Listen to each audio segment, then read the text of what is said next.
Chapter 0. Hi readers, I've noticed and read many comments about why MC saved this girl, as many think it because she's a girl. Well, my answer is no. I know how you feel when MC saves a girl, because I too feel cliched and bored reading the same stuff all over again. But believe me, this is nothing to do with gender, and if you read the later chapters, you notice that even though she's a girl, he would not give her any special treatment. The reason for MC to save this girl was Abras, the one who traded a piece of soul with Michael, had little to no knowledge about the world outside of the sanctuary he grew up. As you know, an assassin/hitman like Michael would want to know everything about his surroundings before making any moves. But he can't ask anyone to teach him about this world, as it would raise suspicions and might even kill him because of his low-level cultivation. Only because of this, he chose a crippled cultivator like Gaia, as she obviously can't hurt him, and if she tried, he could simply kill her. Since I hate harem, the MC will not go around the world and save beauties and get into trouble because of them. There's only one love interest, and romance will not come anytime sooner. Besides, if you have noticed, Gaia is a powerful cultivator, so wouldn't it be cool to have an op servant until he gets stronger? The system clearly states how loyal she is. Also, she's not a typical female companion who blushes at everything, calls the MC big brother, and brings him nothing but trouble. She would prove her value and do super awesome things in the future. My kind request to all my readers, especially newcomers, is please read at least until chapter 40 before giving a low star rating because MC saved a girl. I put a lot of work in this book, and it sucks to read a bad review stating that you don't like MC saved a girl. Don't get me wrong, I love criticisms, that's how I improve my book. I can take any reviews no matter how bad it is if the review states a valid reason, but some leave a bad review when they only read until chapter 5 or 6. There were no valid points in their reviews but complaints about MC saves the girl. I rarely delete reviews even if it's a low-star one when it states valid points, but now, I deleted a couple of reviews not because they gave me few stars but they had no valid points and they only read a couple of chapters. So please at least read up to 30 chapters before leaving a review. Fewer stars in the review means my book will not show on the WN recommendation list, and people might even ignore the book looking at the reviews. I take this moment to thank all my readers who have been reading my book and sticking around. You guys and gals are wonderful and expect regular updates from next week according to the update schedule. Chapter 1. In a place where there was nothing but darkness emerged 3 bright lights. Each light shone 1,000 times brighter than the sun itself. Damn, where's that bloody thing disappeared? One of the lights sounded furious and its voice reverberated through the surrounding emptiness. Relax, Omega 2, the biggest threat we had is gone. Now we simply need to search through the universe that we created and find that thing, other lights calmly said as the 3 lights started to glow brighter. Did you feel that? We are getting stronger, that means the Omega 1 is dead. The 3rd light sounded like it was laughing. Because of that thing it took us 100 millennia to kill Omega 1. The furious Omega 2 shouted. We must find it before it falls into the wrong's hands. After the battle with the Omega 1, I can't fight another Omega. Even though the thing has the power to create another Omega, I don't think it can do that before we find it. What if it falls into the hands of our creations? We created them and we can certainly kill them and take what's ours. Now let's each take a sector of the universe and search, and don't forget our deal. Meanwhile, somewhere else, the village was littered with gore, blood, and bodies. Red, brown, and black were the new colors of what was once a secret hidden sanctuary, which has now become the stage of a disastrous fight. The air, which would normally be rich in scents of herbs, river, and the sounds of wildlife, now a hellish symphony of screams, explosions, and battle. The men adorned in full battle armor were slaughtering the hooded figures while more armored men surrounded the last hooded figure. Drop your sword, Abras. Without you, we wouldn't have found this place. The least we can do is give you a swift, painless death, the man who wore full metal armor said as he removed his helmet and revealed his face. The evil grin and the scar on his face made him look even uglier, but Abras was not in the state to rate his face as he was riddled with wounds and fighting with the overwhelming guilt in his heart. Looking around the dead bodies of everyone who raised him, Abras wanted to kill himself in the most painful way considering everything that happened here was his fault. For the outside world, This place had been nothing but a myth until he fell in love with the girl who used him to reach this sanctuary. Even though his mind told him that everything was over and the cosmic stream that they swore to protect had fallen into the hands of the king of Wuxia, his heart refused to believe it and wanted to fight until he drew his last breath. The toll on both nature and sanctuary was enormous. It would likely take generations before this village could recover. It was clear gore, rubble and fire had engulfed the temple he used to pray at, schools he was studying, and the small houses he and his brothers lived in. Generations of elders protected this place and its secrecy, but it only took a girl and his love that destroyed the sanctuary. Whoever has the cosmic stream could tip the balance of the world, and that was why the elders of the first generation created this place and safeguarded the stream for years.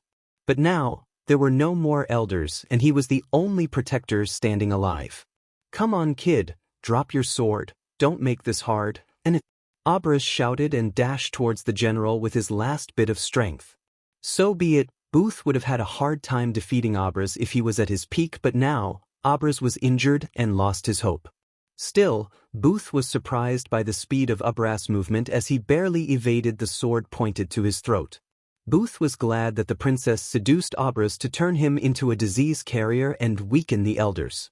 The alchemists and healers specially created the flu to weaken the elders, and if the elders weren't weakened by the flu, they wouldn't have stood a chance against them, as even a student like Abras was able to threaten them. Realizing that Abras still had some strength, Booth quickly conjured his arch-energy and formed a golden shield around him. "Now we can dance." The rest of the armored guards had already started rummaging through the bodies of Abras' friends to find valuables as Abras wiped off the blood pouring out of his mouth. He could feel that he won't be able to live anymore as his heartbeat started to decrease and his muscles started to give up. Booth saw his movement slowing down and quickly dashed at him as he landed a heavy blow to Abras' ribs. The blow sent Abras flying and landed on the ground after hitting the burning tree. Abras' vision became clouded and coughed more blood as he heard the mad laughter of the armored men. "General Booth, kill that kid, his majesty is on his way." Yeah, Booth waved his hand and made his way to Abras while he tried to clear his vision. "Forgive me, Elder Wright, forgive me, elders." Abras could see the smiling faces of Elder Wright, his teacher, and every who raised him since he was an infant. When their faces faded away and the face of Lila appeared in his mind, his anger erupted like a volcano. He used to recall her face and dream about a future with her, but now, he felt an overwhelming betrayal and anger. He thought she was an innocent farm girl from the nearby village when he first met her. As a disciple of the sanctuary, he was not supposed to interact with the outsiders, but when he saw a poor girl was going to be killed by a wild panther, he saved her. The mistake he made was, after saving her, he accepted to meet her in the place where he first saw her and began to develop feelings for her. He didn't know why he did that. It might have been because he had no friends or interaction with the world outside other than the sanctuary, or her pure innocent look charmed him. However, he wasn't the only one who made a mistake, as when Elder Wright found out about his relationship with Layla, he didn't inform the other elders who would have given a death sentence to both of them, but he gave his permission for Abras to leave the sanctuary and start a new life with her in a faraway land from here. Since Elder Wright was the one who found him in the middle of the forest as a baby and raised him for 20 years, he was like a father to Abras rather than a teacher. This clouded Elder Wright's judgment and ended up in a disaster for the sanctuary as well as for the world. Even when Elder Wright was in his bed due to the mysterious flu, he ordered Abras to leave the sanctuary and meet Layla as he was supposed to. He said it was his last wish, and Abras had no choice but to leave the sanctuary to meet Layla in the regular meeting spot. But Layla wasn't waiting for him there alone, and instead of the farm girl Layla, the one who waited for him was Princess Victoria of Wuxia. She waited for him with a battalion of soldiers and mages, and even then, he simply couldn't believe her betrayal until she put a dagger through his chest and left the place. She spoke nothing, and there was no love in her eyes when she did that, and even though the dagger didn't pierce his heart, it was broken into a million pieces. Abras now had nothing but guilt and anger as he decided to do the last thing he could do, the forbidden spell that Elder Wright taught him. Chapter 2, Meanwhile Somewhere Else. "Ghost, can you hear me?" Michael heard the voice of a teenage girl through his earpiece. Loud and clear, "Pink, Michael said while adjusting the tie, looking at the mirror. A handsome young man of late 20s stared back at him. I do look good, Michael grinned at his reflection. What was that, Ghost? Nothing. Has the target entered the building yet? Michael looked at his Rolex and asked. Not yet, but he will, in a couple of minutes. Pink was Michael's wingwoman or wingman, in case Pink was using a voice modulator to sound like a girl. In Michael's line of work, anonymity was extremely important. Until now, he didn't meet or know anything about Pink, as she didn't know anything about him, except his code name. The face in the mirror was just a disguise, as Michael had never revealed his true face to anyone. Remember, the client wants you to eliminate the target before he gives the speech, Roger. Michael took a last glance at the mirror and left the restroom. When he stepped out of the restroom, he was welcomed by a large crowd of rich people. Each woman seemed to wear designer clothes with accessories that were specially made for them, while the majority of the men dressed in classic black tuxedos with white shirts and bow. Michael would see the majority of their faces if he turned on the television or roaming through the streets, as they were all celebrities, politicians, and famous sportsmen. Can you get me an autograph from Diecap? Not for free. Michael put on his black sunglasses and pretended to be the security guard who he knocked down and left in the dumpster outside. Come on, Ghost, I don't have any money to give you. You should have saved your $250 from the last job, Michael said, and walked around the place pretending to check the perimeter. Pink didn't say anything, as Pink knew that he wouldn't do anything for free. In the world of assassins, Michael was a superstar, and only a small number of people on the earth would hire an expensive hitman like him. He had a 100% success rate. No other hitman in the world had such a record.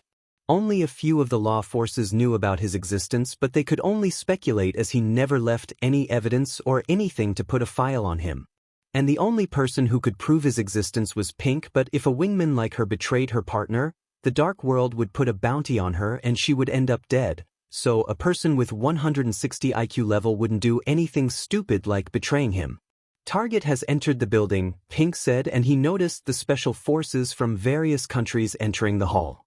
And after a while, Michael craned his neck and saw a simple-looking old man entering the hall while armed guards surrounded him in a diamond formation. Many people in the gala looked at his simplicity with admiration.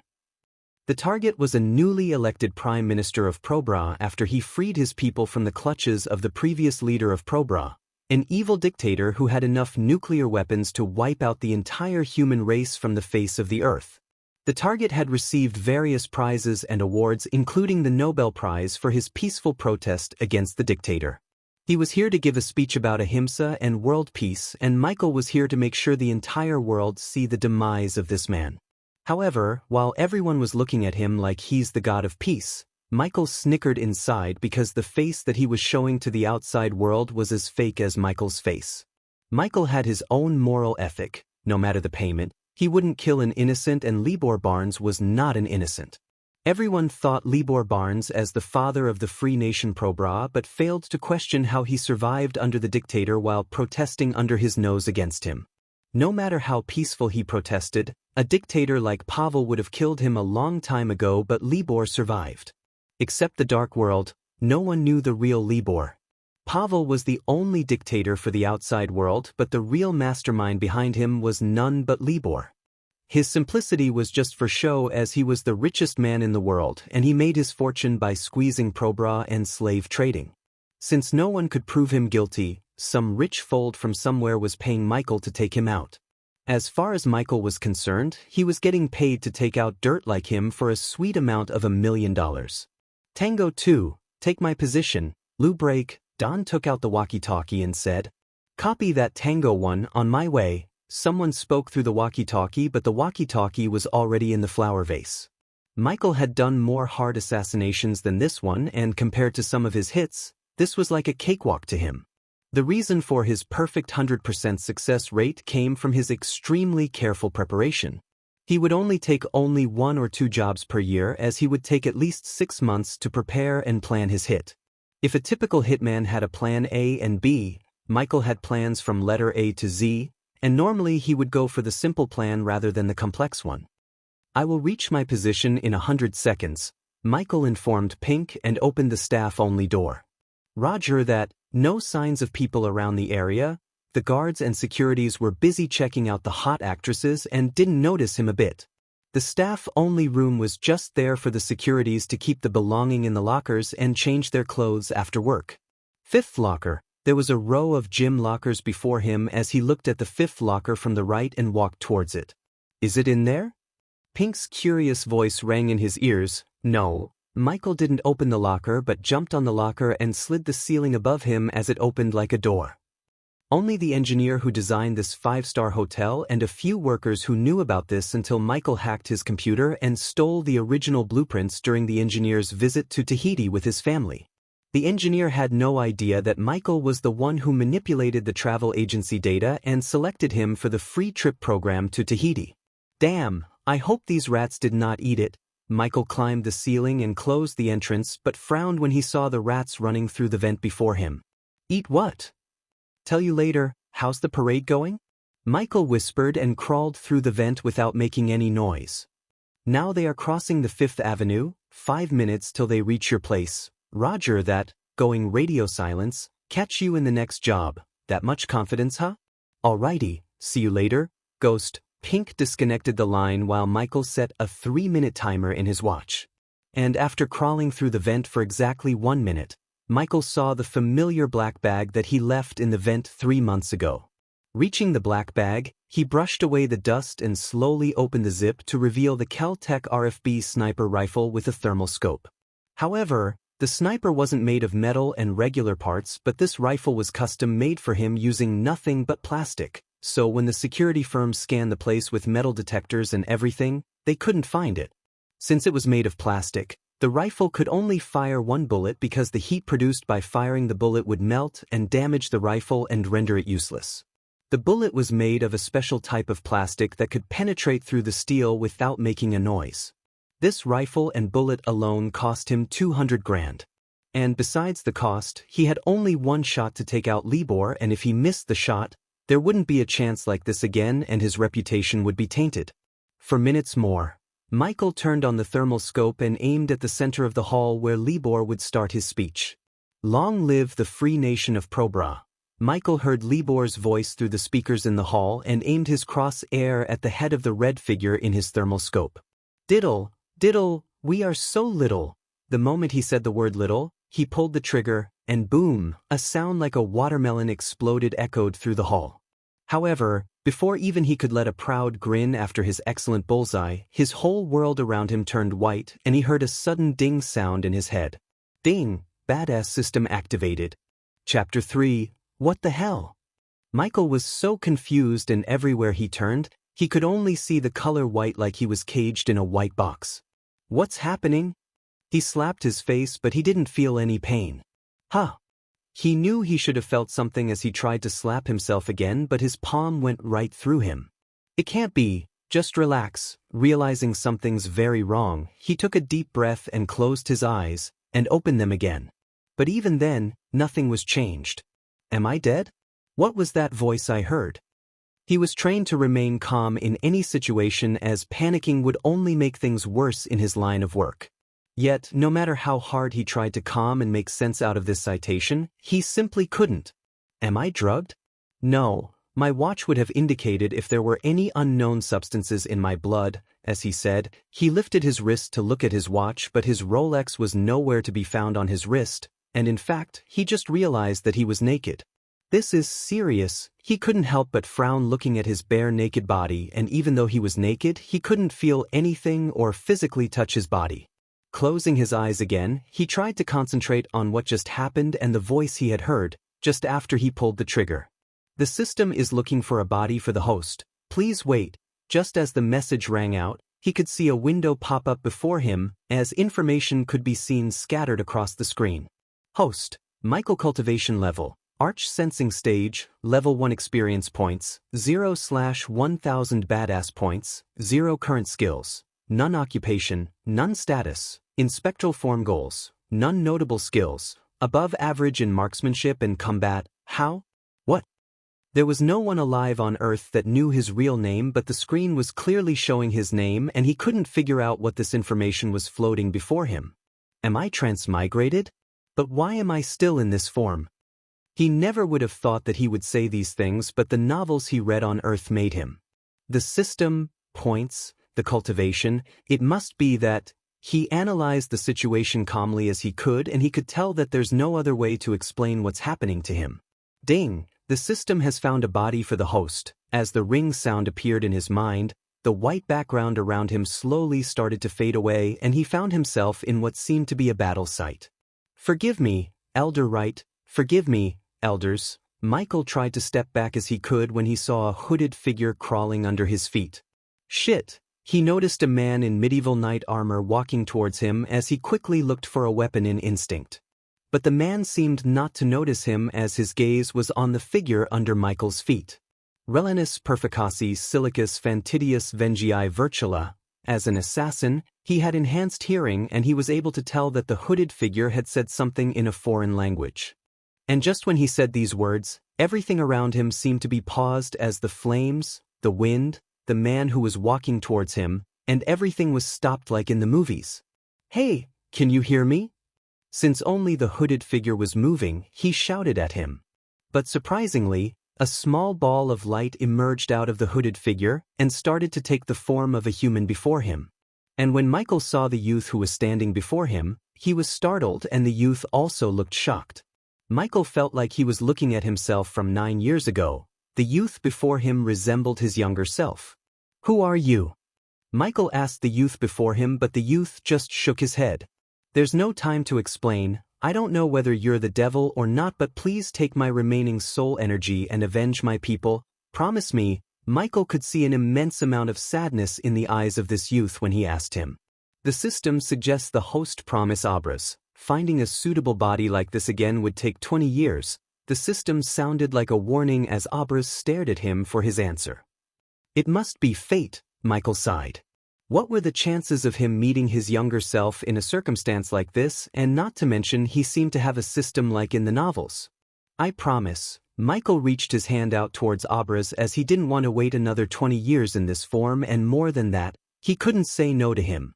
There was no smile or relief in Abras' face, but grief as he took a last glance at the place around him before turning into a ball of light and flew right into Michael. "The transmigration process has started. Please wait." The robotic voice of the system appeared again in his mind, and then he was pulled towards Abras' body. After 2 days, through the heart of the forest, an idle river carried all the debris that fell in from above slowly downstream. Large branches sprouted from the trees and reached into the murky water as if trying to scoop up the swarming fish. Although the warm water was an olive color from the swirling mud and microsized organisms, one could see the underwater wildlife flourish in the shallow part. Swamp-like vegetation and old, rotting trees crept into the river's edge and created slimy pools of debris from withered leaves and twigs. Among the debris, a body was floating and moving downstream. And suddenly a ray of sunlight shone down and pierced through the closed eyes of Michael, who was floating on the river and abruptly awoken by it.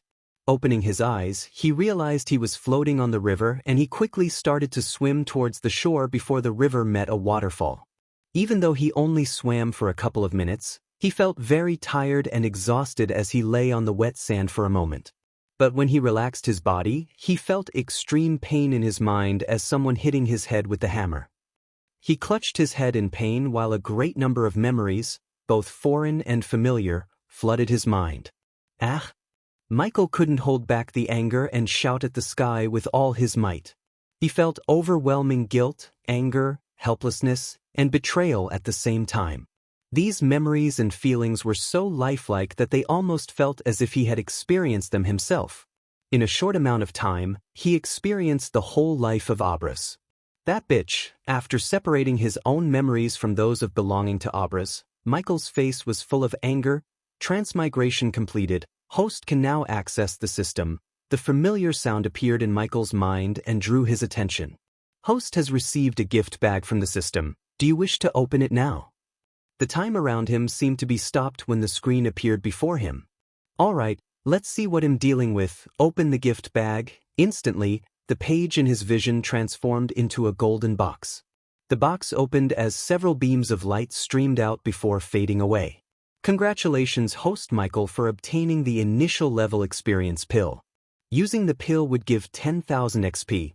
Congratulations to host Michael for obtaining 2 healing potions. Using this potion would completely heal the host and cancel out any negative effects, and the host would be invulnerable to attacks for 2 minutes. Congratulations to host Michael for obtaining the beginners. Several dings continued to ring in his mind as the interfaces tuned red. Ding. The system has detected that the host is too weak and insist on the host to consume the XP pill immediately. System, how do I use the pill? The interface changed when he asked, do you wish to? Yes, I do. Michael rushed the system before it could complete the question, as in his mind, he could hear a series of messages from the system. Frowny face. Host Michael used the initial experience pill and received 10,000 experience points. Congratulations to host Michael for leveling up. The current stage is Arch Sensing Level 1. Congratulations to host Michael for leveling up. The current stage is Arch Sensing Level 2. Congratulations to host Michael for leveling up. The current stage is Arch Sensing Level 3. Congratulations to host Michael for leveling up. The current stage is Arch Sensing Level 4. Congratulations to host Michael for leveling up. The current stage is Arch Sensing Level 10. Immediately, Michael sensed a surge of power pass through his entire body, causing his hairs to stand straight. Following that strange sensation was a feeling of extreme comfort. The pores all over his body opened up completely, greedily devouring arch energy from all around.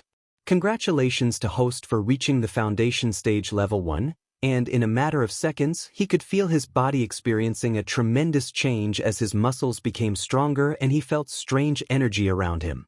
It was almost as if he could fight the most formidable fighters on the earth. And soon the feeling became familiar due to Abras memories, and then he hurriedly sifted through the memories that didn't belong to him, gaining a clear understanding of his present circumstances. After searching through Abras memories, he realized that Abras belonged to a secret group called the Sanctuary that protected the legendary cosmic stream.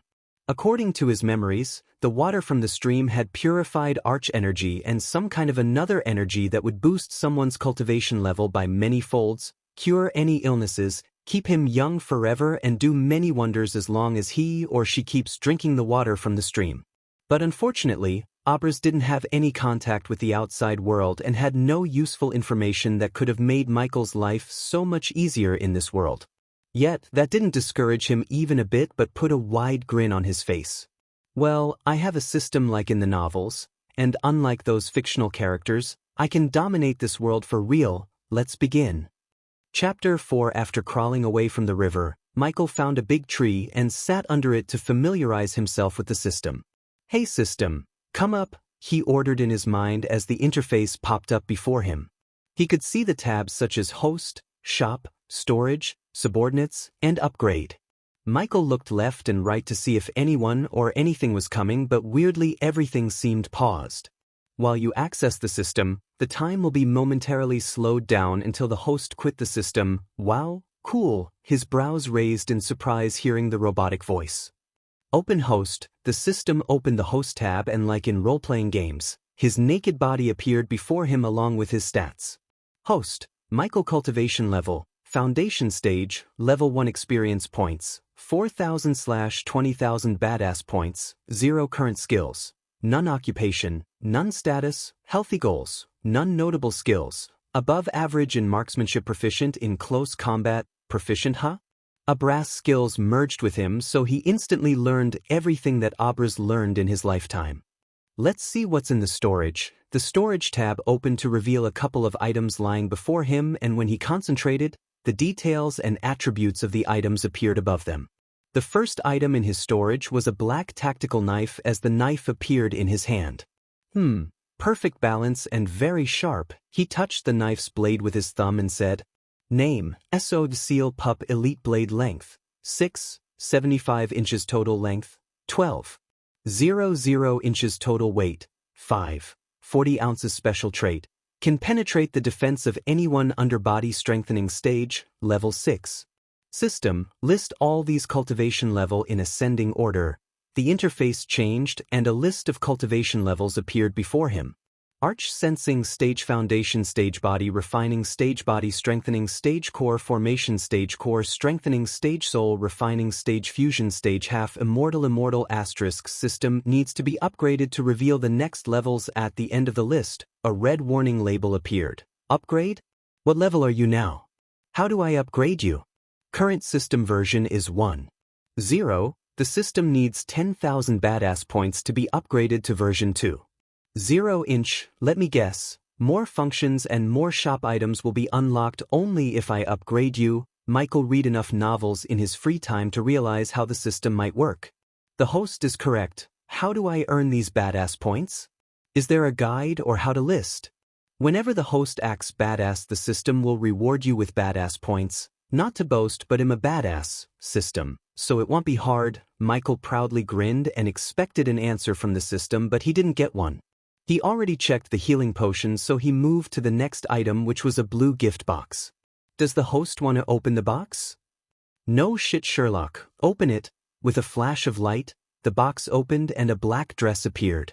Wait a minute, is this? Michael didn't need any introduction to the dress because it was one of the most iconic costumes in his world, the black costume of Neo from the Matrix movies. Item name, Neo costume special trait, none durability, 6 months, equip it. Since he was naked in a new world and this costume looked super cool on him, he ordered the system. The costume fitted him perfectly, but he noticed something was missing. Hey system, where are the sunglasses that come with this costume? Does the host wish to buy the Neo black sunglasses? Yeah, give me that. The interface changed and entered into the shop tab where he saw the black sunglasses floating before him. 300 badass points? Shit, I don't have much. Then the system recommends the host to explore this world and earn more points. Let me browse the store for more. The shop was categorized into weapons, potions, armors, and miscellaneous. The moment he saw the weapons tab, he opened it with his mind, and a huge range of guns, knives, bows, and a lot more appeared. A Navy Colt is 10,000 badass points? Hey system, isn't that too much? Even though he didn't know the value of the badass points, 10,000 for an old Colt seemed to be very pricey. A gun is too overpowered for this world, hence the price. The system recommends the host to explore the world and earn badass points. Considering a simple Colt was this expensive, he didn't even look at the other weapons as he moved to the miscellaneous tab. There were a few cards that appeared and he looked at the first card. Name, surrounding scanner function. Scan the host's surrounding for the presence of life area of effect. Small current level, level 1 next level. Scan will identify potential threats. The area of effect will be increased. Price, 300 badass points. Might come in handy. What's next? He scrolled to select the next item name, teleporter function. Teleport the host to a different place instantly. Distance, small current level, level 1 next level. The distance will be increased. Price, 700 badass points. Teleporter, huh? Fancy. Next, name, X-ray vision function. Enable the host to activate X-ray vision range. Small current level, level 1 next level. The range and the effect will be increased.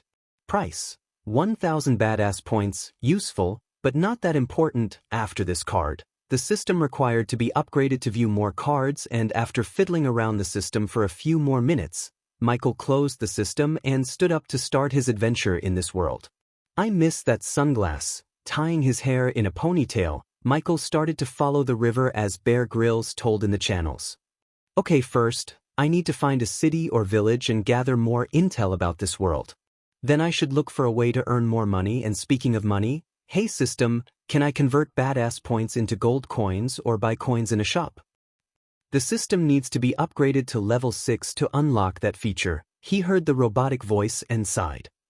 It's settled. I need to look for a way to earn money.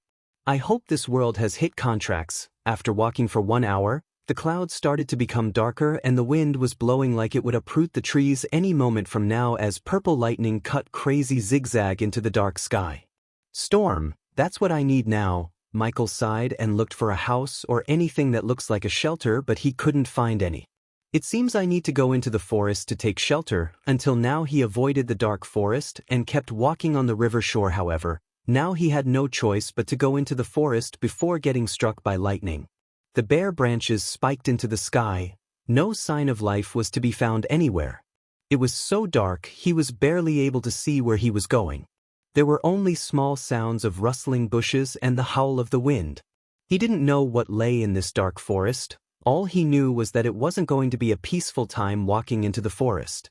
Fortunately, when the downspout started, Michael found a big tree that had gigantic leaves and huge branches. He felt so tiny standing in front of the tree. Since Abraz lived his entire life in the forest, he was an expert in climbing trees, and now, Michael was able to use this skill to climb this tree and take shelter under its leaves. Like a monkey, he flawlessly climbed the tree and comfortably rested on the branch. Hope there are no snakes in this tree. Chapter 5. Michael was searching his mind to find anything that could help him survive in this world while the heavy rain was pouring from the sky. On Earth, he would spend most of his time preparing before actually eliminating the target. He deeply valued intel and preparation, but after searching his mind, he couldn't help but feel extremely unprepared. Am I missing Pink? He shook his head. Hey, system, what happened to my body back in my world?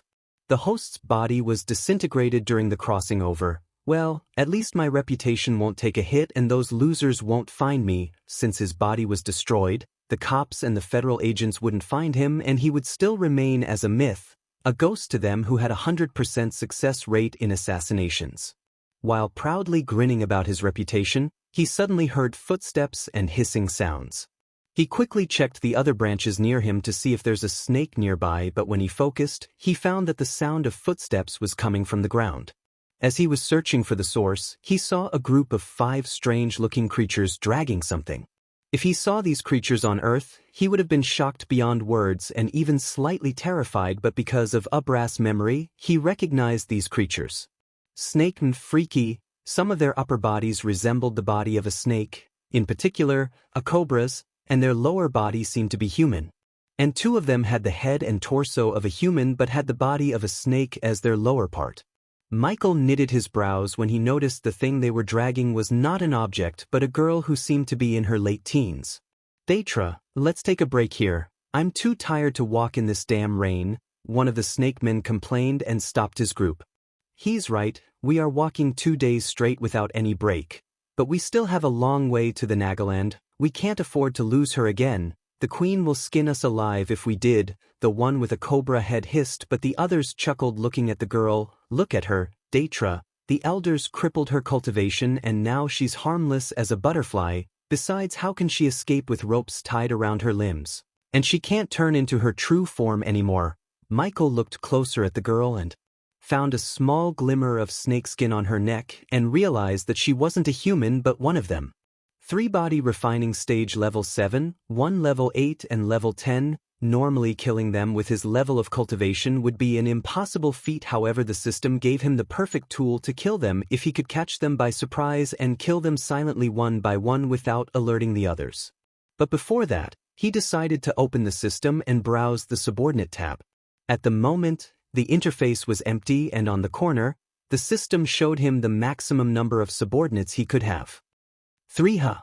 For the moment, it's enough, but system, explain how's this subordinate thing works. When the host wants to make someone his subordinate, you can activate the system's recruitment feature. The target must be willing to accept to be host subordinate, and if the target is willing, the system will recruit the target as host subordinate. Can a subordinate betray me or know about you, the system? Host doesn't have to worry about that. A subordinate cannot betray or harm the host in any way, and if the subordinate acts in any way that brings harm to the host, the system would activate the countermeasure and eliminate or punish the subordinate before the subordinate could harm the host. For your last question, except the host, none would know about the system's existence unless the host chose to reveal it, but the systems strictly recommend not to do that. Cool, that's what I like to hear, and am not crazy and dumb enough to say that I have a system in my mind. He closed the system as the world before him came to life. Okay, let's take a break here, but after this rain stops, we leave here, get it? Deitra said as they all sighed in relief except for the girl who kept wiggling against her ropes and tried to speak, but the ropes around her mouth prevented her from making any noise. Good, go to sleep, snakes. Michael watched them from above and felt like the predator from the movies. If I only had my sniper or an assault rifle with a silencer, Does the host really plan to kill those snake men? The system's voice appeared in his mind. You do give badass points and rewards for killing them, right? Yes. Then there's your answer. I need to earn points and experience somewhere. Why would I waste such a great opportunity like this? Even if things went south, I have a healing potion. Good, huh? For a moment, the system sounded actually human in his mind, but that feeling disappeared quickly. Considering the branches of the tree were long and big, Michael slowly jumped branch to branch like a monkey and checked the perimeter to see if there's another group of snakes on their way. While looking at the group, Michael witnessed Daetra creating fire from his hand. A stream of fire flew out of his hand and fired up the bundle of wet wood. Cool magic. Michael's eyes sparkled looking at this because this was the first time he had seen such a thing in real life. System, can I do that? He asked the system in his mind as the system showed him a red color card. Skill name, Dragon Fire class, offensive type skill function. Host can send a stream of dragon fire from his hand's range, small current level, level 1 next level. The range and the intensity of the fire will be increased. The host can use both hands at the same time to send the fire stream price. 600 badass points. I must buy this. A wide grin appeared on his face and he felt more motivated to kill these snake men and earn more badass points. In his line of work, patience was crucial, so he trained his mind to replay a movie once he wants. And after replaying a couple of movies, the snakes started to hiss, which seemed like a yawn, and the forest grew darker and darker as only the campfire and the flashes of lightning provided light. He blended perfectly with the tree like a chameleon because of his black robes and dark environment. Well, take the first watch, Daetra said and looked at the other cobra-headed man. Fine with us. Michael was surprised that they didn't put anything under them like a bedsheet or blanket as they went to sleep on the wet ground. After a few minutes, the snakes started to snore without minding the sound of thunderclaps while Daetra and the other one kept watching the girl. Michael was waiting for them to look away from each other, so killing one wouldn't alert the other, but after waiting for some time, they didn't seem to budge from their positions. Small distraction would do the trick. He looked at the tree behind Daetra, which had a huge stem that would block the other snake's sight if he kills Daetra. Planning his next move, he leaped towards another branch and appeared right above Datra's head. He cut a small stick from the tree using his knife that felt like cutting a banana with a hot knife. Thup! Michael threw the stick behind the tree as Daetra and the other snake quickly startled by the noise. Go, check it. Michael waited for one of them to go behind the tree, and just as he thought, Daetra, the leader himself, stood up to check it. Watch her, you'll go check it. The other snake nodded and kept his glance at the girl while Daetra slowly moved towards the ideal place where Michael planned to jump down and stab the knife straight between the eyes. He was glad that at least Abraz learned the weak points of several species from one of the elders in the sanctuary as a part of his training. Diddle diddle we are so, step by step, Daetra reached the point where the other snake wouldn't be able to see him. Little. Just as he said, he jumped down from the branch and stabbed the knife between Datra's eyes. The sound of the thunderclasp and Michael's perfect athleticism reduced the sound of his landing. Even after stabbing Daetra, his body violently shook, but Michael used all of his strength and held his body against the tree until he stopped moving. Ding! Congrats to the host for killing a body refining stage, level 10 cultivator. The reward is 7,000 experience points as well as 200 badass points. He had no time to celebrate as his full focus was on killing the rest of them. So before the other snake got suspicious, he swiftly moved towards the next target using the bushes and darkness as cover. Just when the other snake opened his mouth to call for his friend, Michael came behind him and sent his knife through his forehead and dragged him away from the campfire and the sleeping snakes. The girl's eyes widened in shock and surprise seeing the turn of events, but she didn't make any noises that could alert and wake the snakes up. Ding! Congrats to the host for killing a body refining stage, level 8 cultivator. The reward is 6,000 experience points as well as 250 badass points. Chapter 6, 3 more. Michael told himself and stealthily moved towards the remaining snakes while the girl was pretty stunned to see him, and the grin he walked past her sent a cold chill running through her spine. He slowly made his way to the 3 snakes and crouched behind the snake who was peacefully sleeping in the middle without any idea of the threat behind him. Diddle! Diddle, we are so little. The moment he said it, he stabbed the snakes one by one lightning fast. Each of his stabs was precise and deep as the ding sounds confirmed the kills. Ding. Congrats to the host for killing a body refining stage, level 7 cultivator. The reward is 5,000 experience points as well as 250 badass points. Ding. Congrats to the host for killing a body refining stage, level 7 cultivator. The reward is 5,000 experience points as well as 250 badass points. Ding. Congrats to the host for killing a body refining stage, level 7 cultivator. The reward is 5,000 experience points as well as 250 badass points. Congratulations to the host for leveling up. The current stage is Foundation Level 2. The girl's eyes widened even further when she saw him break through to the next level instantly after killing them. But before talking to her, he opened the system. Hey system, can you heal and make her cultivate again? Yes, but the target must be the host's subordinate and the required badass points is 3,000. Did you think I'm going to heal someone out of the goodness of my heart? Let's see if she can be any help to us. He closed the system and slowly made his way towards the girl while playing with the knife in his hand. Hi there. He waved and crouched before her. Are you going to scream if I cut your rope? The girl shook her head as he smiled. Good. Cough, cough, cough. She coughed and took a few deep breaths. Who the F***K are you? Where the F***K did you come from? Come on, cut these ropes, human. He was a little surprised by the words coming out of her mouth and she sounded so arrogant and prideful. Ooh, feisty, I order you lowly human, cut the ropes now, or what? He asked, tilting his head. Didn't they cripple you? I don't know how powerful you were, but now, you're nothing but a crippled serpent. How dare? She became furious, but before she could finish her sentence, she felt the cold blade against her throat. Come on. Finish what you were going to say. She swallowed and didn't utter a word. What cat got your tongue? What do you want, human? Since she was a predator herself, she knew a predator when she saw one, and the human before her radiated an aura of an apex predator. Now we are talking. Michael took back the knife and smiled. Since it's obvious that you're in a mess and I require some help from a native of this land, why don't we help each other?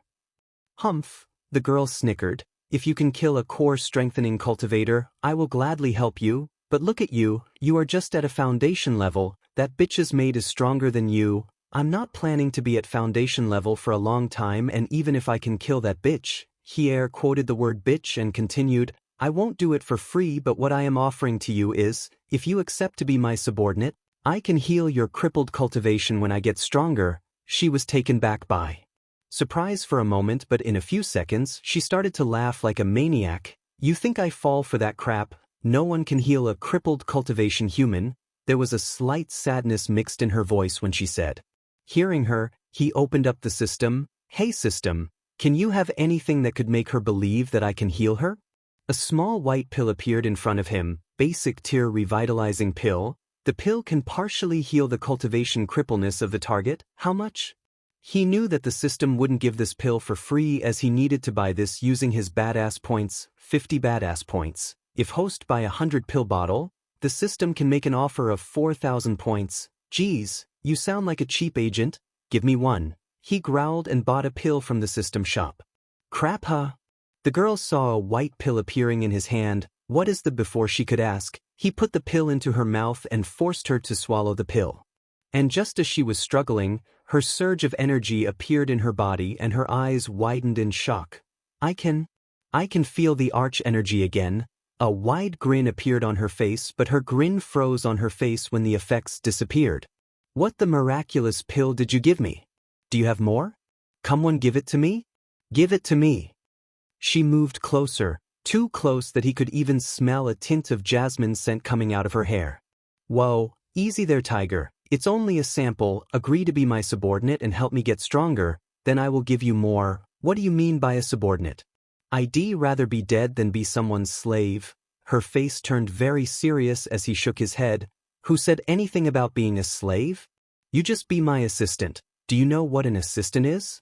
She still seemed unconvinced as he stood up. All right, your loss. It seems you don't want a revenge. I'm sure that someone will come looking for you soon. Feel free to tell them what happened here. he said and took a step forward to leave. Hey.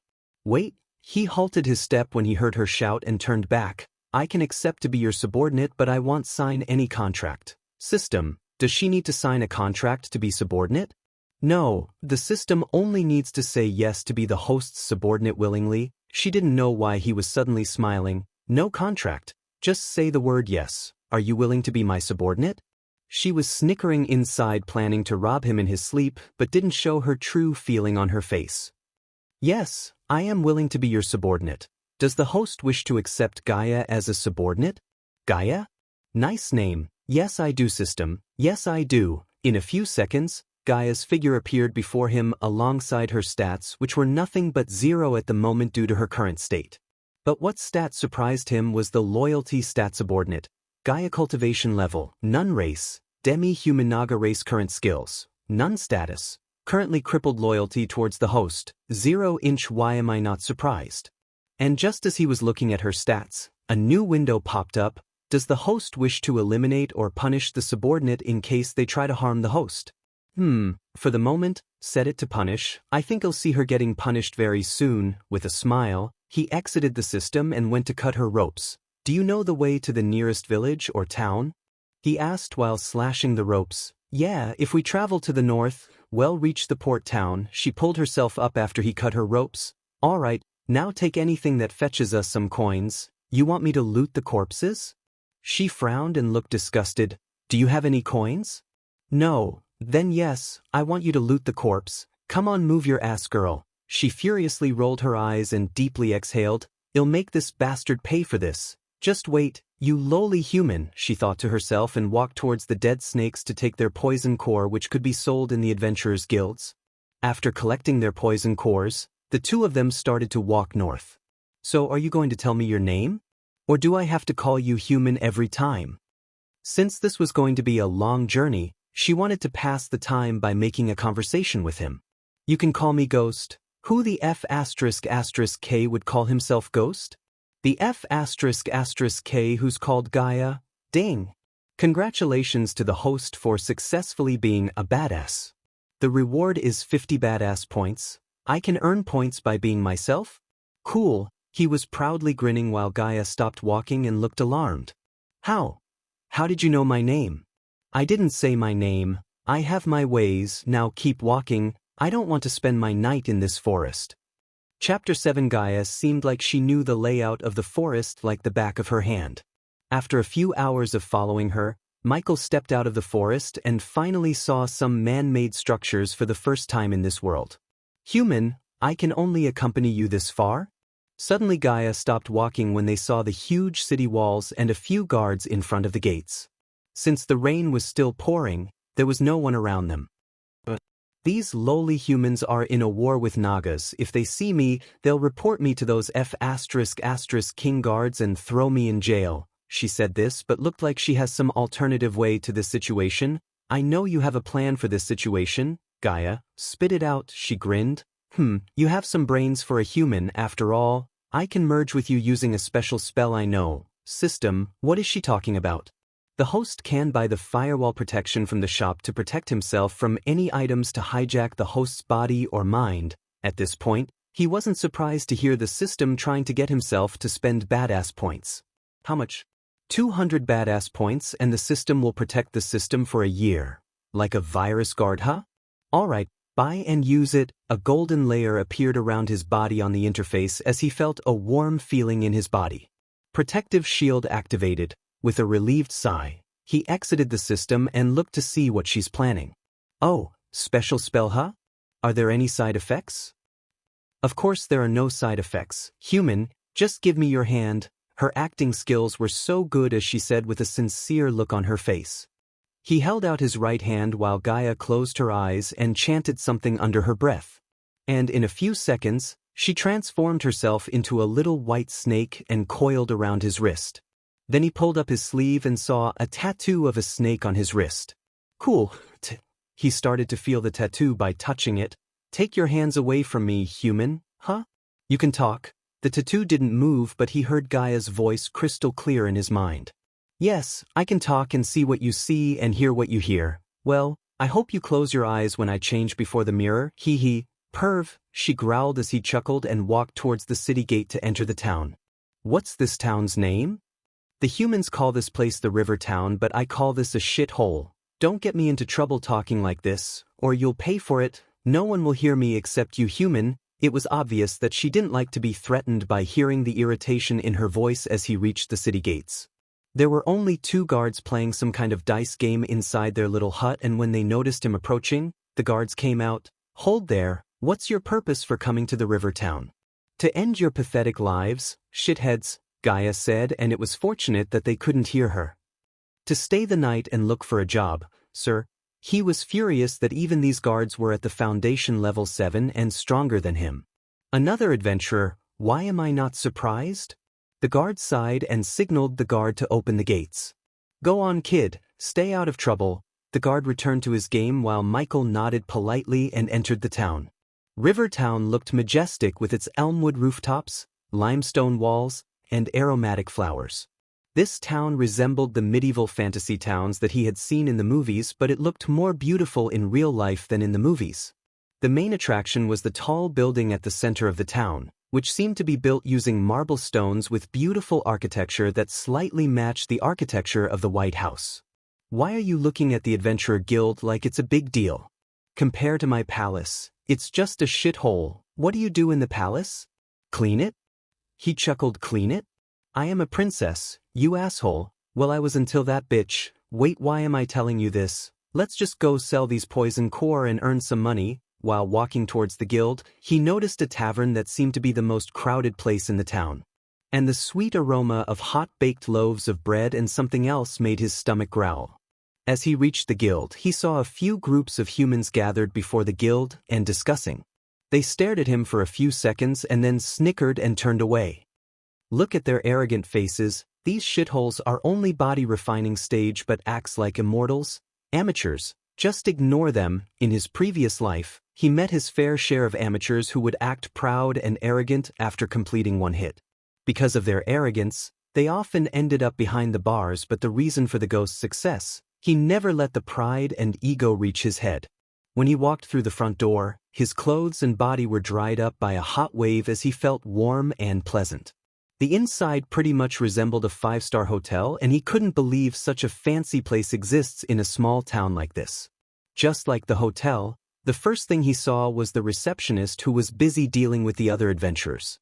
While waiting, he roamed around the hall and looked at the painting of old people hanging on the wall and checked the marvelous fountain in the middle of it. The ground was spotless, and he could even see his reflection on the marble tiles. Young master. The receptionist waved at him after dealing with the others as he walked towards her and retrieved the poison cores of the snakes. How may I help you, young master? There was a tint of redness on her cheeks, and Michael had no idea why she's blushing since he didn't even use a single pickup line or flirt with her. I need to sell these. Can you help me with this? He retrieved the poison cores from his pocket and placed it on the table. The girl's eyes went wide in surprise because the cores definitely belonged to the body-refining stage snake men, but the youth before her was only a foundation-level cultivator. Young master, where did you get these? I killed them and took it from them. But? Is there any problem, miss? He kept his smile, but his stare was serious as the girl quickly shook her head. Of course not, young master. 5 body-refining stage cores will fetch you 100 silver coins. If the young master can wait a few moments, I'll go and bring you the coins. Thank you, miss. I'll wait here. When the girl went into the room behind her with the poison cores, he noticed a board with notices pinned to it. What's this? Quest board? As he said, he started to read the notices to find something that was suitable for him. Pardon me, adventurer. I'm in need of your service. Our crops have failed, and to make matters worse, we're constantly harassed, robbed, and sometimes even killed by those pesky brutes. Hero, would you be so kind as to get rid of those horrible miscreants? I'd love to join you, but it'll be up to you. I don't want to get in the way. You are fully capable of handling those miscreants. Try to kill all those who stand in your way. We don't need their filth in our lands. Should you succeed, I will be able to repay you handsomely. It'll be worth your troubles. Now hurry, champion, there's no time to waste. Excuse me, traveler. I need your help. My brother is such an idiot, he keeps pulling pranks on me and am sick and tired of it. It's time for payback and I know the perfect way to do it. My brother is scared of forest spirits. They're not real, but I'm going to make him believe they are. I've made this wooden mask, but I need some more items to make it really scary. Would you mind collecting some for me? I need rainbow fowl feathers, some glimmerweed to make the eyes glow, and a whole lot of seaweed. I wish I could pay you far more than I can, but what I can pay isn't less than what's fair either. Excuse me, adventurer. Please, lend me your hand. I've been betrayed by my own foolishness. I knew I shouldn't have hired mercenaries. Instead of fighting the bandits, they joined them. Hero, teach them a lesson in honor and make sure they remember it. Curse those nasty lowlives. I'm in no state to fight, but I know you'll manage without me. Be careful, hero, don't underestimate those lowlives. Try to take down as many of them as possible, the less of a threat they pose the better. Reward, 60 silver coin per head. This last one seems interesting, and dangerous too. Don't get cocky, human, you're just only a foundation stage cultivator. Pick something to your level, like fetching ingredients for the mask. The system recommends the host to take this quest. More the legend of the host grows, you'll receive better items from the system. Cool. He had already decided to take on this quest because only by killing more people, he could earn more experience points and level up. Chapter 8, Young Master. The girl called out to him when she came back with a pouch of coins. 200 silver coins, as promised, young master. Please check it. 200 silver coins, the system's voice rang in his mind. No need, I need your help with something else though. Please tell me, young master. I decided to take this quest. Is there a procedure I have to take care of before taking a quest? The girl nodded and took out a small form from her desk. You need to register with the Adventure Guild, young master. Do you wish to join the guild now? Yes, I do. Wonderful. The girl revealed all of her pearl white teeth by letting out a wide grin. Please fill this form, young master. The form had pretty standard stuff like name, cultivation level, party name, and party members. Michael didn't plan to form a party as he liked to do things alone, and the only reason he was putting up with Gaia was she had knowledge about this world and he could use that knowledge to his advantage. He thought of her as Pink, his aide in the earth. But he was planning to recruit more people as his subordinates and expand his influence throughout the world, so he could sit back and enjoy the wealth created by them while growing stronger and stronger. For the time being, he liked to do things alone like a lone wolf. So on the form, he only filled his name and cultivation level and left everything else blank. The ghost. The girl looked perplexed looking at his name, but it was quite usual for the adventurers to use names like these, therefore she didn't ask any question. Young master, if you don't know any party to join, the guild can suggest you parties that look for one more member? No need, I like to work alone. I'm right here, Gaia's voice sounded in his mind, but young master? I can look after myself, miss, trust me, pretty face and no brains, pity, what a handsome lad, but he's going to end up dead. The girl sighed inside and nodded. After taking one last glance at the form, a white light appeared from the girl's hand as she scanned the form using the light. Hey, erase your adventurer card, young master. If you lose it, you have to pay 50 silver coins at any of our branches and receive another one. Each quest you successfully complete will give you points and added to your card. Harder the quest, more points you'll earn, and more points you earn, the more high-value quest will be presented to you by the guild. As she said, she gave him his adventurer card. It was a yellow card the size of a credit card with his name etched on it. Young master, what's the quest that you wish to take? He placed the notice on the table, but when the girl saw the notice, her eyes widened in shock. Young master, this quest, are you sure you want to take this? This has marked by the disciples of the Morning Star sect. Those shitheads again, F***K. Can I take it or not? He had read enough novels to realize that most of the sects are just assholes who like to bully the weak, and he didn't like to be bullied. Young master, you can, but, let me guess, no one would take the quests that have this mark. He pointed at the star mark on the corner of the notice as the girl nodded.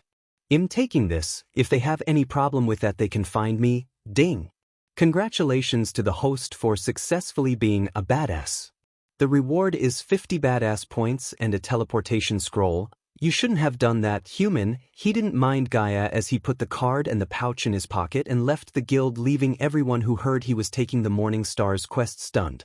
He's dead. What an arrogant kid. Look, he's just at foundation stage. Look at his clothes. I bet he came from another kingdom and know nothing about Elin. On his way out, he heard several people muttering about him as he exited the building and made his way towards the tavern he saw earlier. Shit, human, that was a dumb move. If you get killed, they'll get me too, and how can you heal me if you're dead? Relax. I'm not the one who dies, sweetheart. I'm the one who kills. Ding. Congratulations to the host for successfully being a badass. The reward is 50 badass points. You better not die, human. I don't want to get caught by lowly humans and sold to Nagaland. We think about that later. Now I want to eat and get a good sleep listening to the rain and thunder. Lucky Cat Tavern. From the outside, the tavern looks snug, intimate, and warm. Large and small stones and marble stones made up most of the building's outer structure. It was impossible to see through the stained glass windows, but despite the sound of thunderclaps and rain hitting the roofs, the warm noises from within could be felt outside. As he entered the tavern through the hard wooden door, he was welcomed by laughing voices and the smile of a waitress. The bartender was working hard but still managed to welcome him with a smile. It was as charming inside as it was on the outside. Several walls supported the upper floor and the rows of small candles attached to them. The walls were littered with so many different memorabilia. He was not sure if they tried going for a specific style at one time or just put up anything they liked. The tavern itself was packed. Adventurers seemed to be the primary clientele here, which would often lead to exciting evenings. Several long tables were occupied by what must be separate groups who have bonded over great food and conversation. The other, smaller tables were also occupied by people who clearly enjoy each other's company, though they seem to be strangers who have met here. Even most of the stools at the bar are occupied, though nobody seemed to mind more company. Making his way through the crowd, he managed to find a seat and waved at the waitress as she came running to him with a wide grin on her face. "Welcome to Lucky Cat's, young master. What can I get you?" He was surprised by the beauty of this girl because if she was in his world, she could have been a dazzling actress.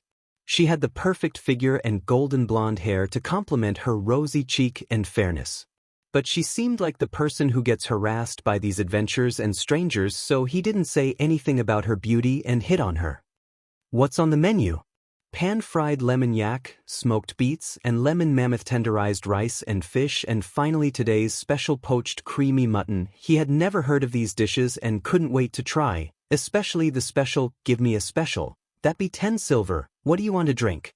"Young master, we have ale and freshly brewed beer. Just hot water. Put some lemon and mint leaves if you have any." The waitress seemed surprised, but she nodded and ran back to the kitchen to bring his order. "Do you want anything?" he asked Gaia, slightly brushing his wrist.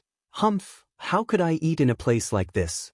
I have standards, human, unlike some. Even with crippled cultivation, you still act bitchy. They should have broken your mouth instead of the meridians." "Hiss," she hissed at him, but that only made him grin. And after a few moments, the waitress brought him his order as he gave her 15 silver coins. "Keep it, and do you have rooms to stay the night?" Her face brightened in delight seeing the tips. "Of course, young master. We have a few rooms available, and if you want, I can put you in our cleanest room." "And how much would that be?" 5 silver coins a night, young master." He took out another 5 coins and handed over to her. "I'll bring you the key and show you the room when you finish your meal, young master." "Great." The waitress smiled again and went to take other orders while he started to stuff the juicy meat into his mouth. "This is delicious." Eventually, he finished his meal as the waitress showed him his room. The room was nothing like the fancy rooms he used to stay in his world, but they more resembled the rooms of the shady motels. It had a single bed, a small table, a chair, an old mirror, and a candle holder with a half-burned candle. "System, do you have a clean bed sheet and a pillow? I don't want to sleep in that thing." He wondered if this was the cleanest room, how the other rooms would look like.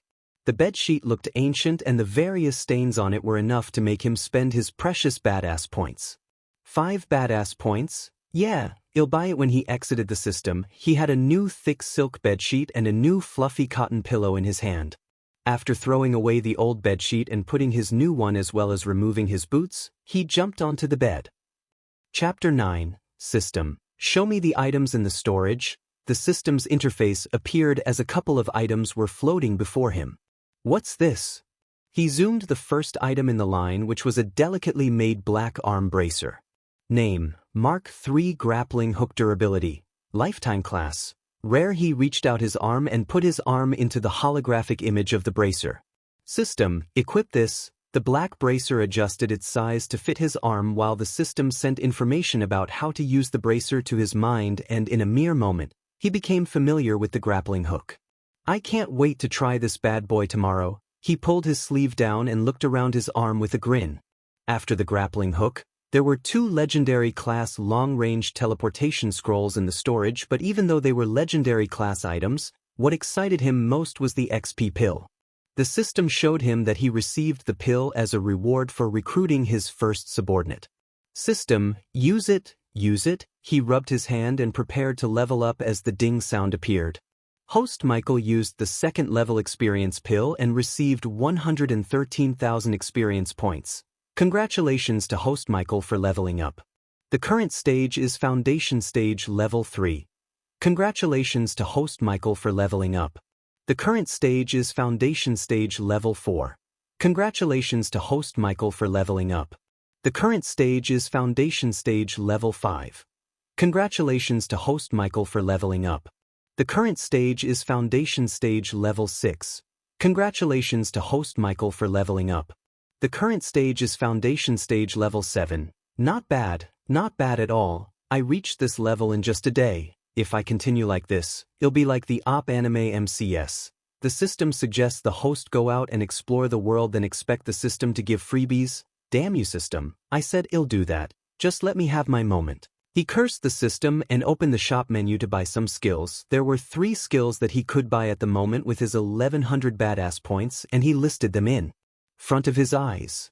Name, surrounding scanner function. Scan the host's surrounding for the presence of life. Area of effect. Small current level, level 1 next level. Scan will identify potential threats. The area of effect will be increased.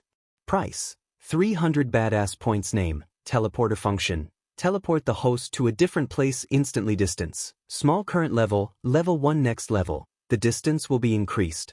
Price, 700 badass points. Name, X-ray vision function.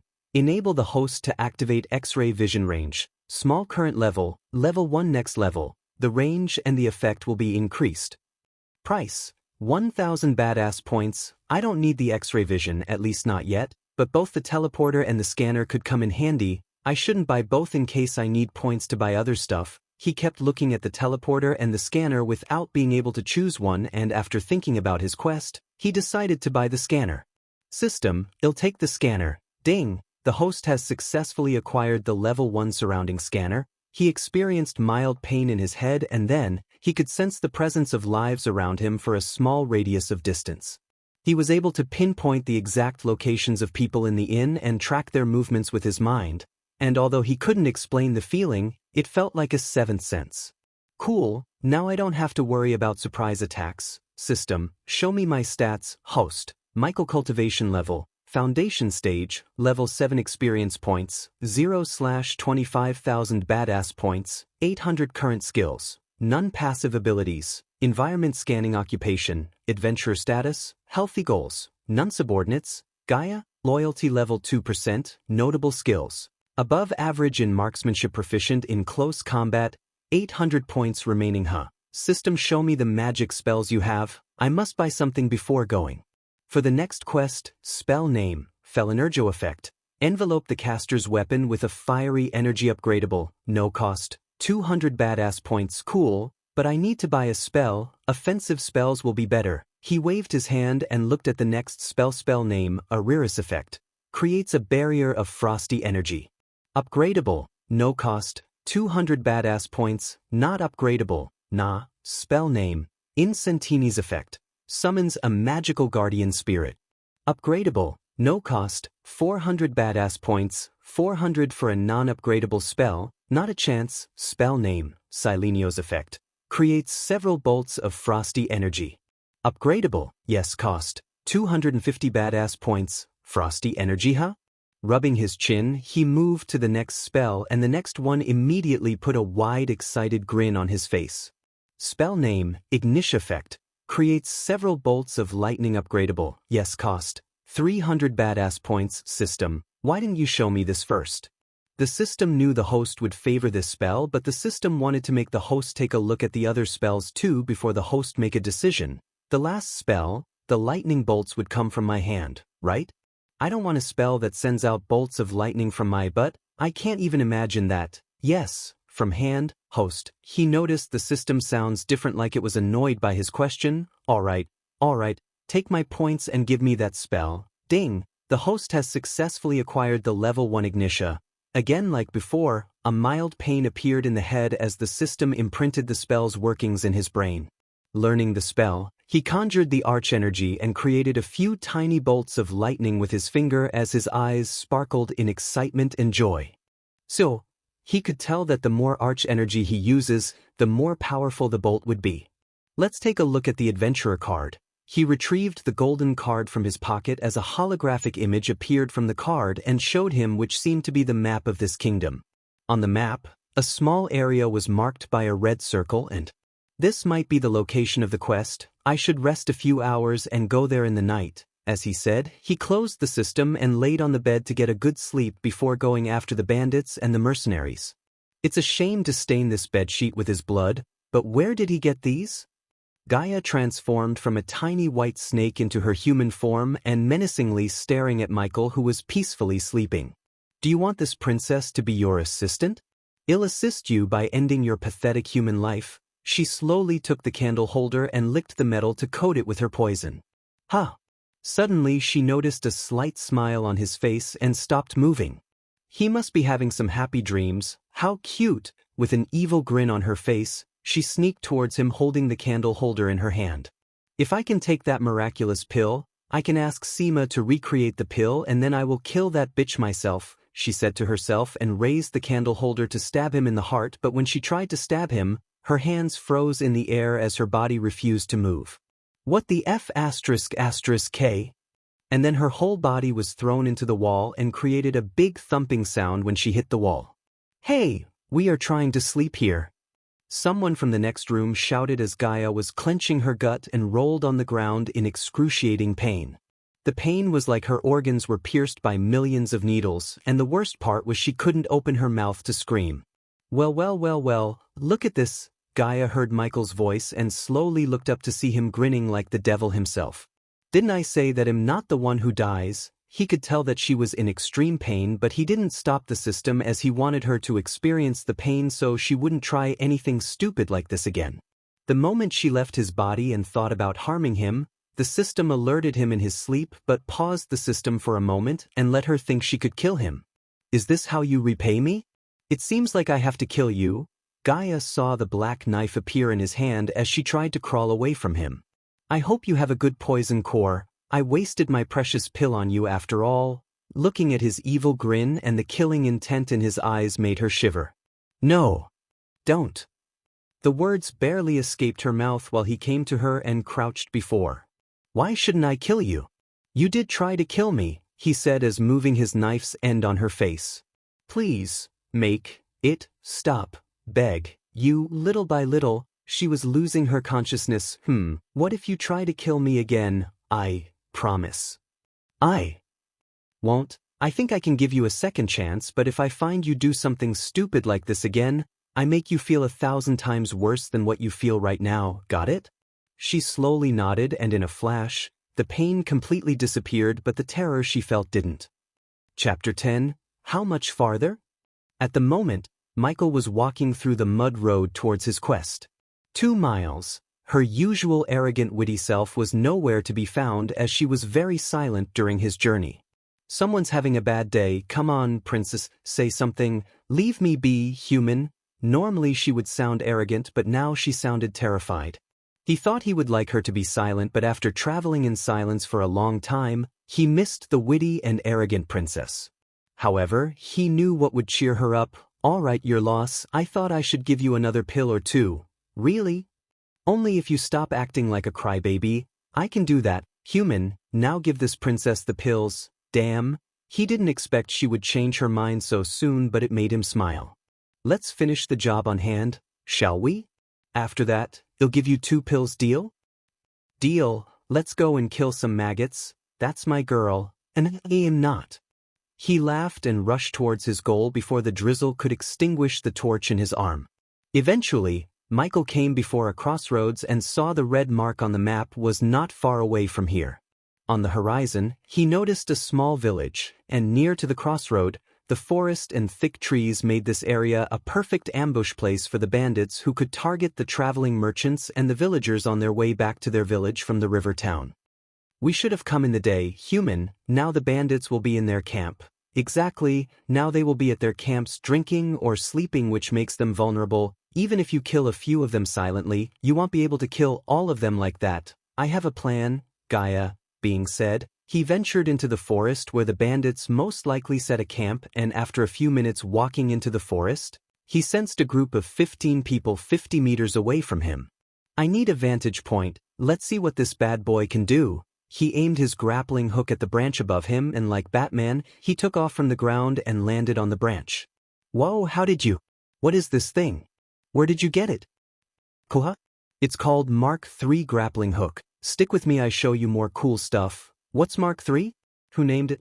I bet it might be those wretched dwarves. Whatever, give me that later. This princess wanted to try it. Why? Are you going to kill me with that? He said and moved to another branch using the hook. Damn you, human. I promised I won't. Besides, didn't you hurt me enough without thinking I'm a girl? Oh, don't pull that card on me, princess. I'm a strong believer of equality. Just Gaia was about to reply. She saw a campfire and a group of men around it. This must be their camp, Gaia said as Michael sensed 2 bandits were roaming away from the main camp alone. Even though there are no level 10 shits like Daitra, each of these bandits are level 7 or 8, and counting their numbers, it won't be easy to kill them as you did with those snakes. If they find you, they can kill both of us with a single spell. They won't have time to cast any spells. It was so much easier for him to move from branch to branch using the hook than jumping. And in a few moments, he reached his first target, who was peeing without any worries. Gross, why did you make me see that? I am a free bird. Whistle. Free bird. Just as he was singing, Michael landed behind him and stopped his horrible song by slitting his throat. Ding. Congrats to the host for killing a body refining stage, level 6 cultivator. The reward is 4,500 experience points as well as 200 badass points. He didn't leave his body on the ground but took it with him and put it on the branch before moving to his next target. Pathetic, didn't even put a defense spell on himself. Gaia had no idea that even if he did have a spell on him, it wouldn't have made any difference since his knife could ignore the defense of anyone who's under the body strengthening stage, level 6. The next bandit was returning to his camp when Michael appeared before him and slit his throat like he did to the bandit a few minutes ago. Ding. Congrats to the host for killing a body refining stage, level 6 cultivator. The reward is 4,500 experience points as well as 200 badass points. So far so good, 13 more to go. How the fuck did you break through to level 7 in a single day? Did you take restoration pills? Wait till you see me have another breakthrough. He grinned and swung to a branch that was closer to the main camp. How are you going to kill them with your level of cultivation? Gaia noticed that every single bandit was drinking and singing without sleeping. She couldn't guess how he's going to kill 13 body refining stage cultivators without the element of surprise or hunting them one by one like he always does. But when she was wondering about this, she saw a small cylinder-like thing appear in his hand. What's this? We call this the flashbang, as he said. He removed the pin and threw it at the center of the camp, and closed his eyes and ears. Boom. Just like he thought, the flashbang affected the area of the camp and threw the bandits off their balance as well as caused the much-needed chaos. Yet he didn't jump down right away but threw the smoke bomb he bought from the shop. Fortunately, this world seemed to have a variant of a smoke bomb and the flashbang, so the price was way cheaper than the guns. The bandits shouted as Michael plunged his knife into the throat of his third bandit.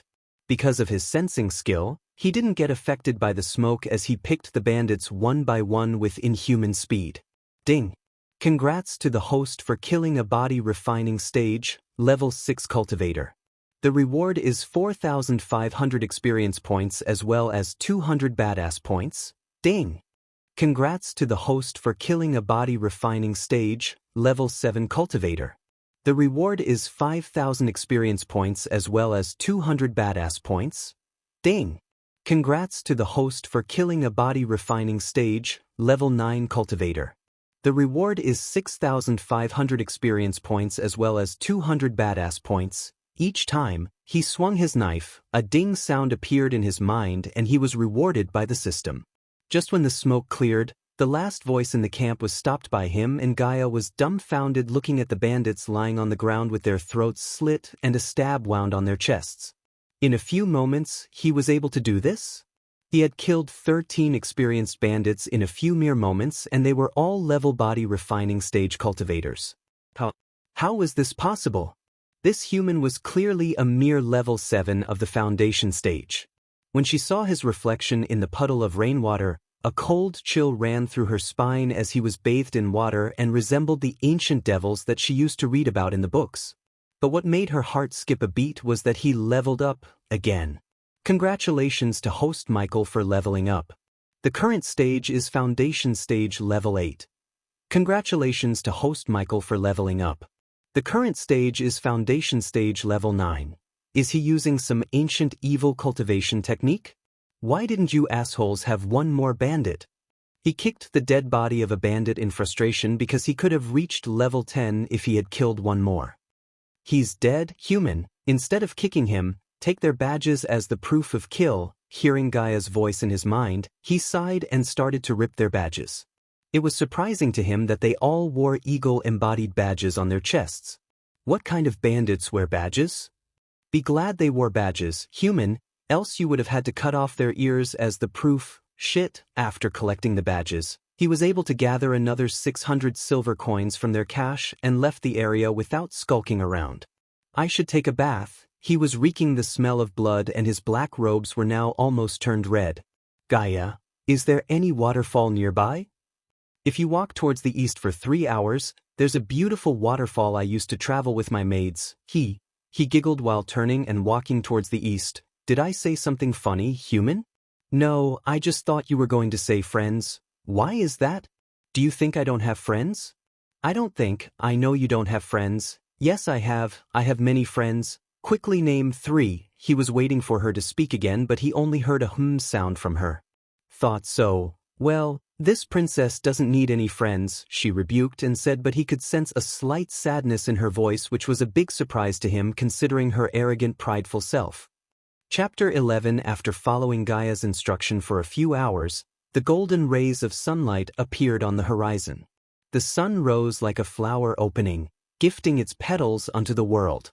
Amid the dancing, raindrops were the blush of scarlet, the warmth of tangerine. Gazing toward the illuminated clouds, still beneath the ethereal glow, Michael felt at home in a way he never had before. In the distance, amid the green of the forested hills was a reflective white strip that could only the waterfall Gaia had mentioned. The waterfall had been like a silent white stream cascading over the rocky outcrops. As he had drawn closer, the noise had increased steadily until he was only a few hundred meters away. He could no longer hear anything but the deafening roar of the water. He moved until he was in the plume of water vapor that hung over the plunge pool, and in only minutes, he was as wet as he would have been in any rainstorm. The hair clung to his head and around his face, but no matter how wet they became, it could not dampen his spirit and delight as he stood in awe. It's beautiful. Without wasting any time, he dived into the water and began to enjoy this nature's gift after a long night of walking and killing. While he was swimming happily, he saw Gaia transforming into her human self, swimming towards the bank to get out of the water. And when she completely emerged out of the water, his mouth and eyes widened in surprise. He had only seen her in dark lighting and never saw her so clearly until now. Her tall frame and slender body were like a Victoria's Secret model.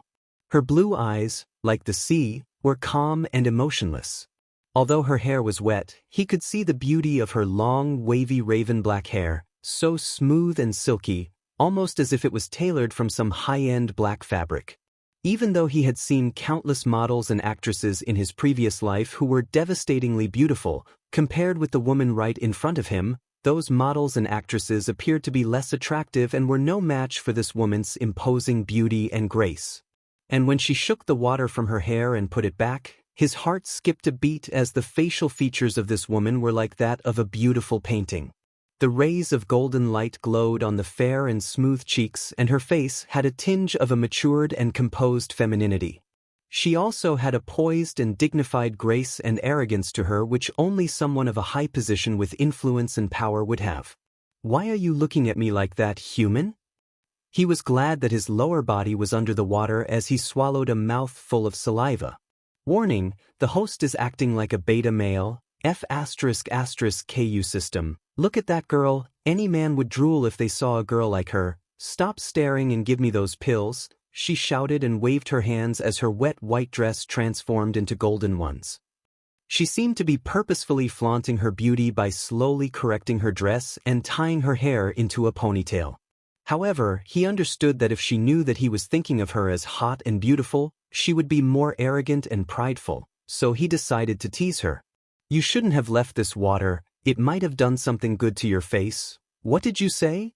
Her flash of anger appeared on her face as puffs of smoke could be seen coming out of her nostrils. "Are you deaf, girl? I said this water might have done something good to your face. You."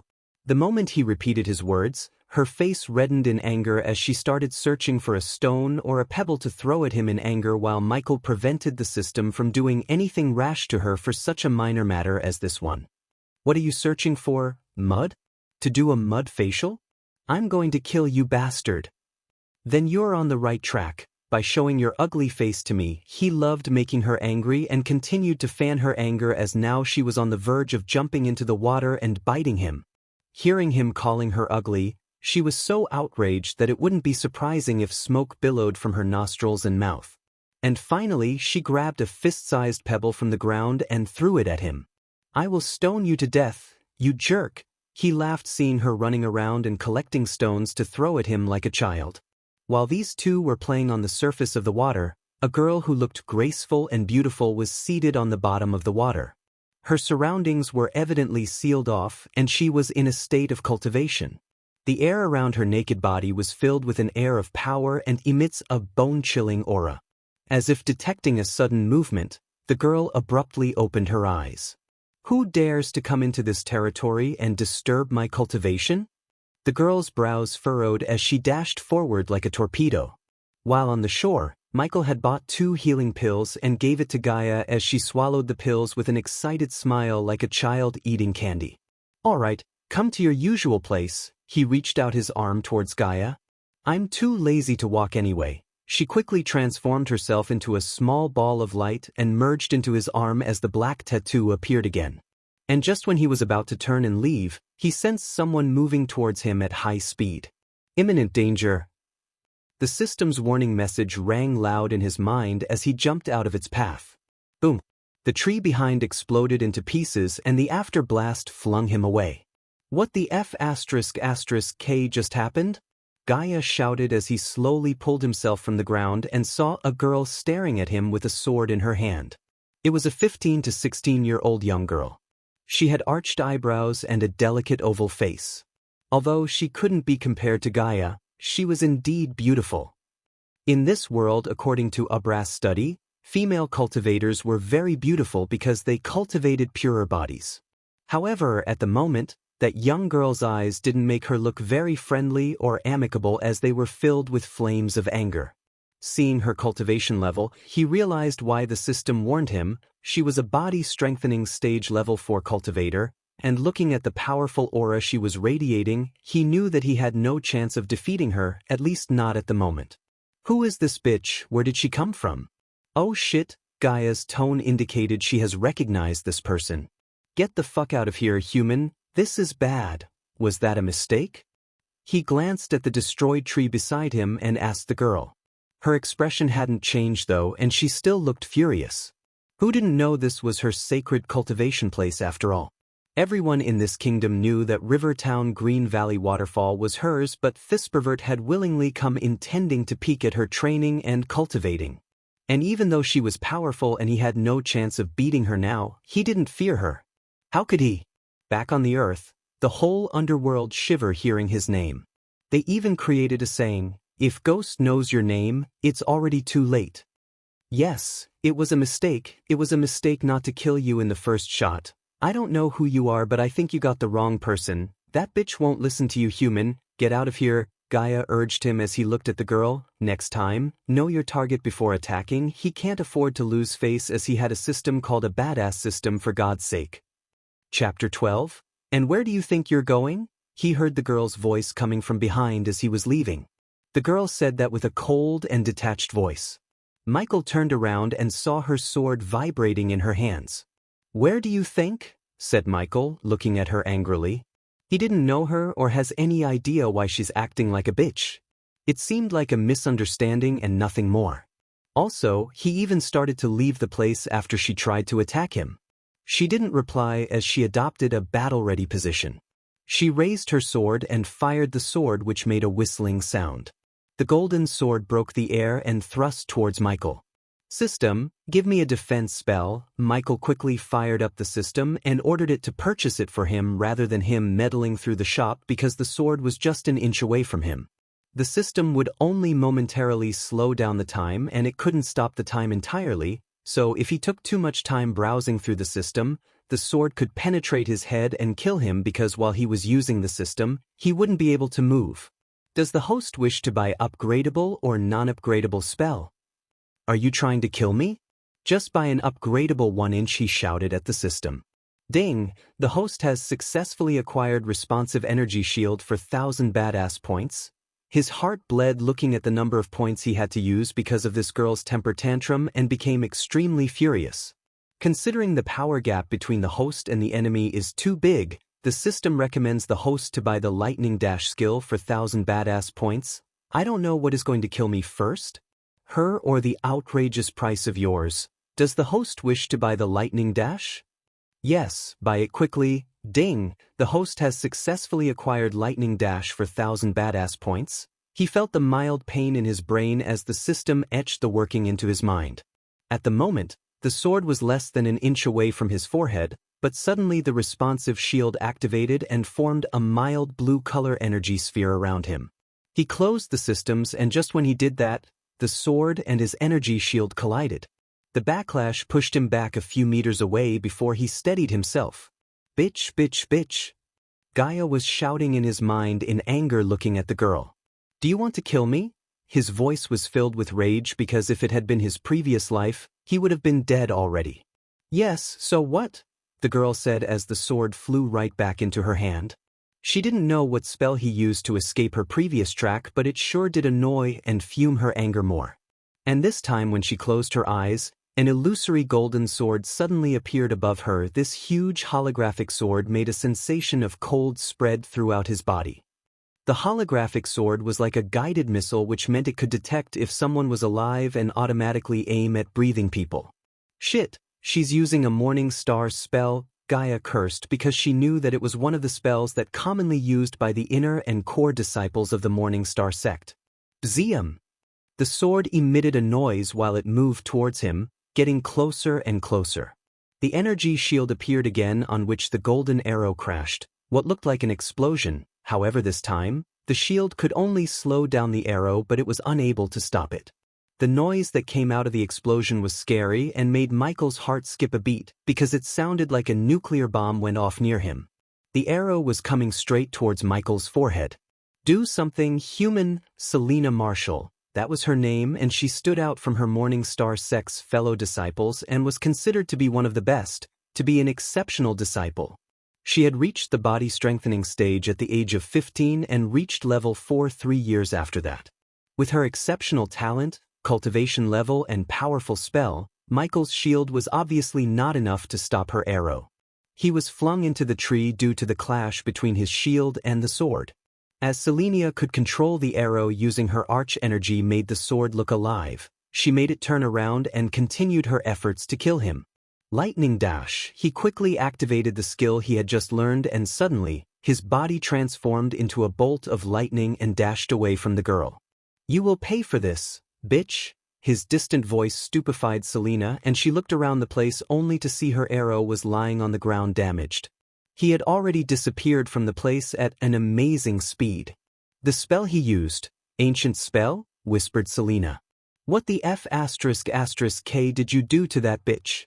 Why was she attacking us? He was still moving like a lightning bolt when he heard Gaia. I don't know, I think she was cultivating in there and assumed me as an intruder or something, you think. Obviously, she thought of you as a pervert who trespassed into her territory. Trespassed? Was that waterfall belongs to her? And if so, why didn't you tell me? He was already annoyed by what just happened. Of course, it doesn't belong to that bitch, but that's how this world work. Human, the strong can take any place they like and claim it as their own. If I was at my peak, I would have ripped her into pieces and fed to the fishes in that water. She hissed at anger and frustration as he could see the outer walls of the river town.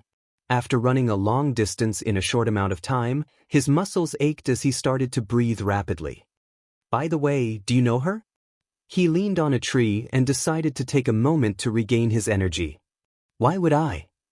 She must be one of the Morningstar sect's elite disciples. After seeing what that bitch can do, I advise you to stay the F***K away from her. No can do. We going back into the town, take as many as quests that involve killing, find her and kick her ass. Hearing him, she jumped out of his body taking her human form and looked furious. Are you mad? I know you're using some kind of evil techniques to level up, but know this, there are no shortcuts in cultivation. If you continue to use your evil techniques, you will end up dead or worse. She seemed like an angry wife who scolds her husband on a daily basis with hands on her hip and a flushed face. What are you talking about? I'm not using any evil techniques, I'm just awesome. He couldn't help but grin and say, F***ku human. I'm serious, she couldn't afford to lose him, especially after she sensed her broken meridians getting repaired by the pills that he gave. Me too, you don't have to worry about anything. I'm not using any evil techniques, alright?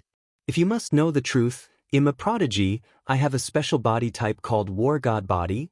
He didn't want her to get suspicious about how he's able to level up so fast, and he came up with the special body type because of his experience in reading many cultivation novels on Earth. War God Body? She tilted her head and started to recollect all her knowledge about special body types.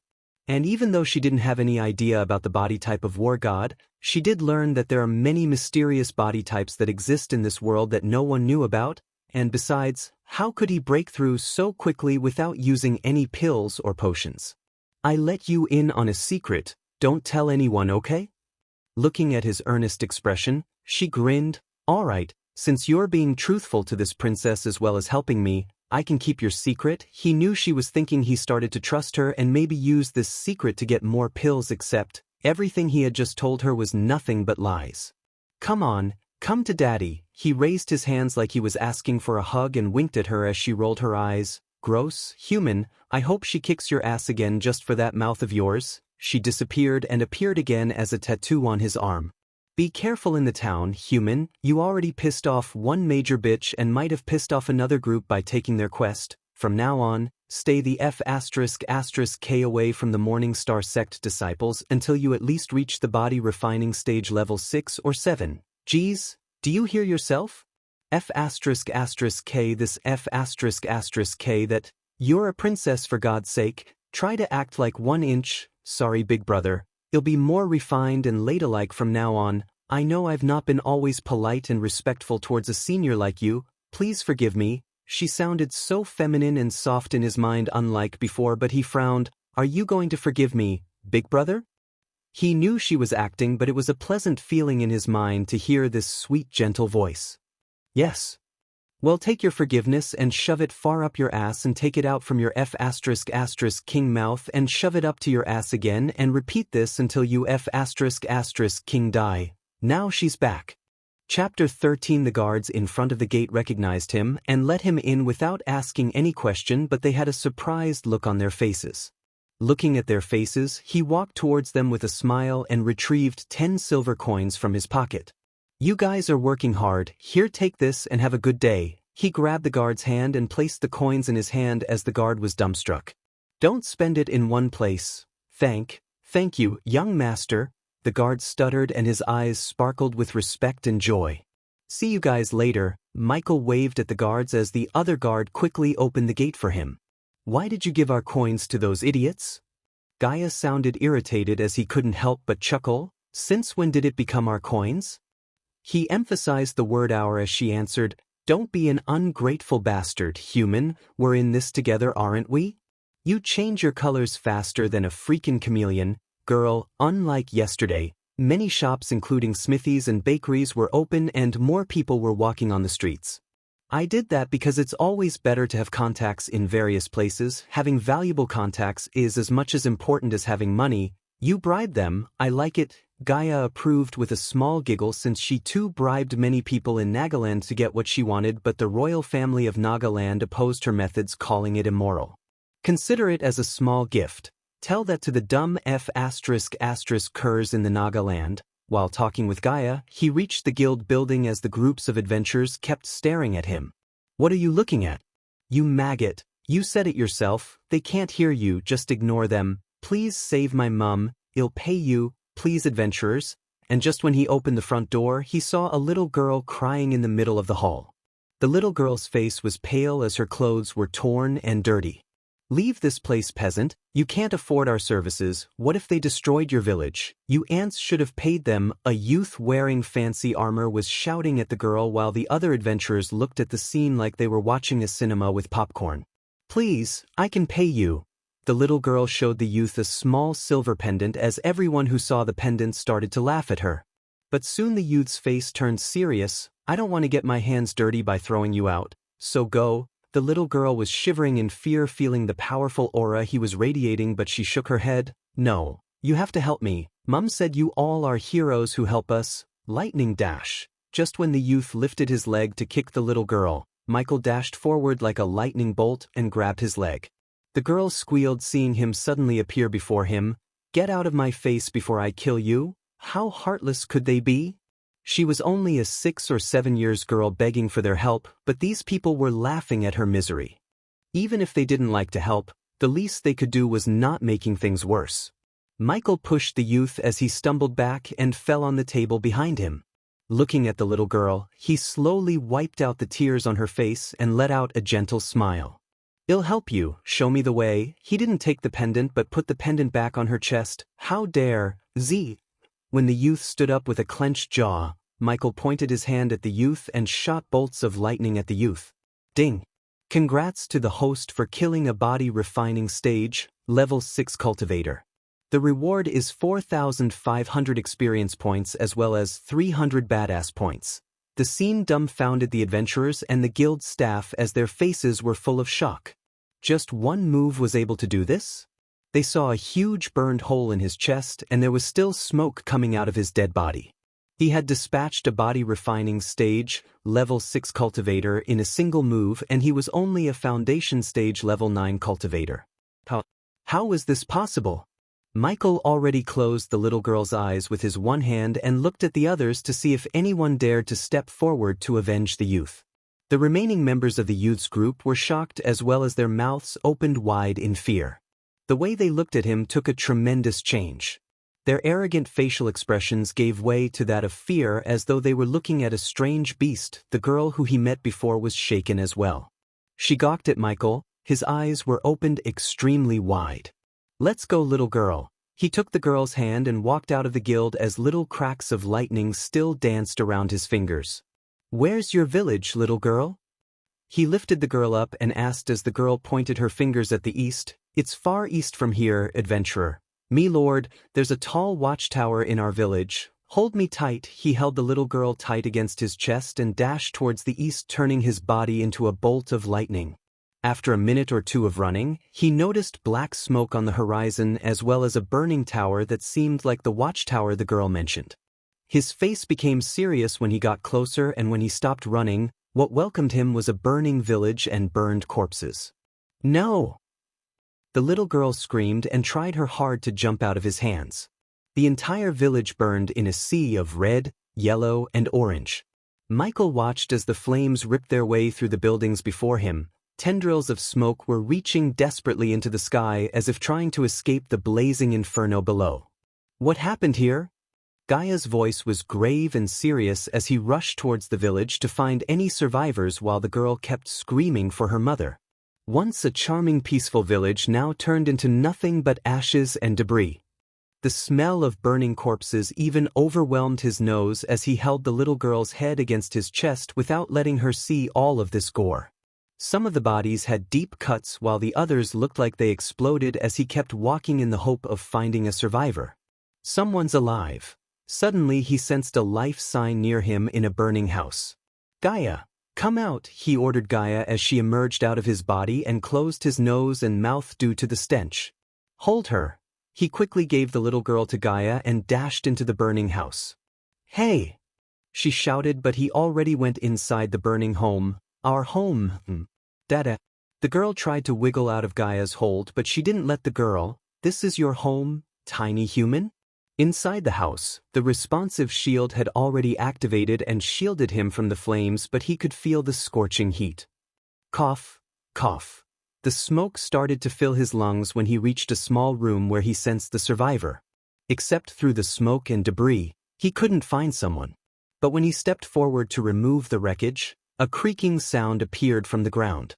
He didn't waste any time and quickly cleaned the dust and ashes from the ground using his bare hand and found a handle. Shit! When he opened the underground door, he found a woman holding a 2 or 3 month baby in her hand. She had lost consciousness and barely had a heartbeat, and the baby was silent and lied in her hands without moving. He immediately lifted the woman and the baby from the hole and activated the lightning dash. In Gaia's hands, the girl never stopped her screaming and crying while Gaia gawked around to see if the cuprites were still around. Human! Suddenly she saw Michael rushing out of the home with another human and even tinier human in his hand. Mom! Cough! Get out of here! He held the woman in one hand and grabbed Gaia in the other.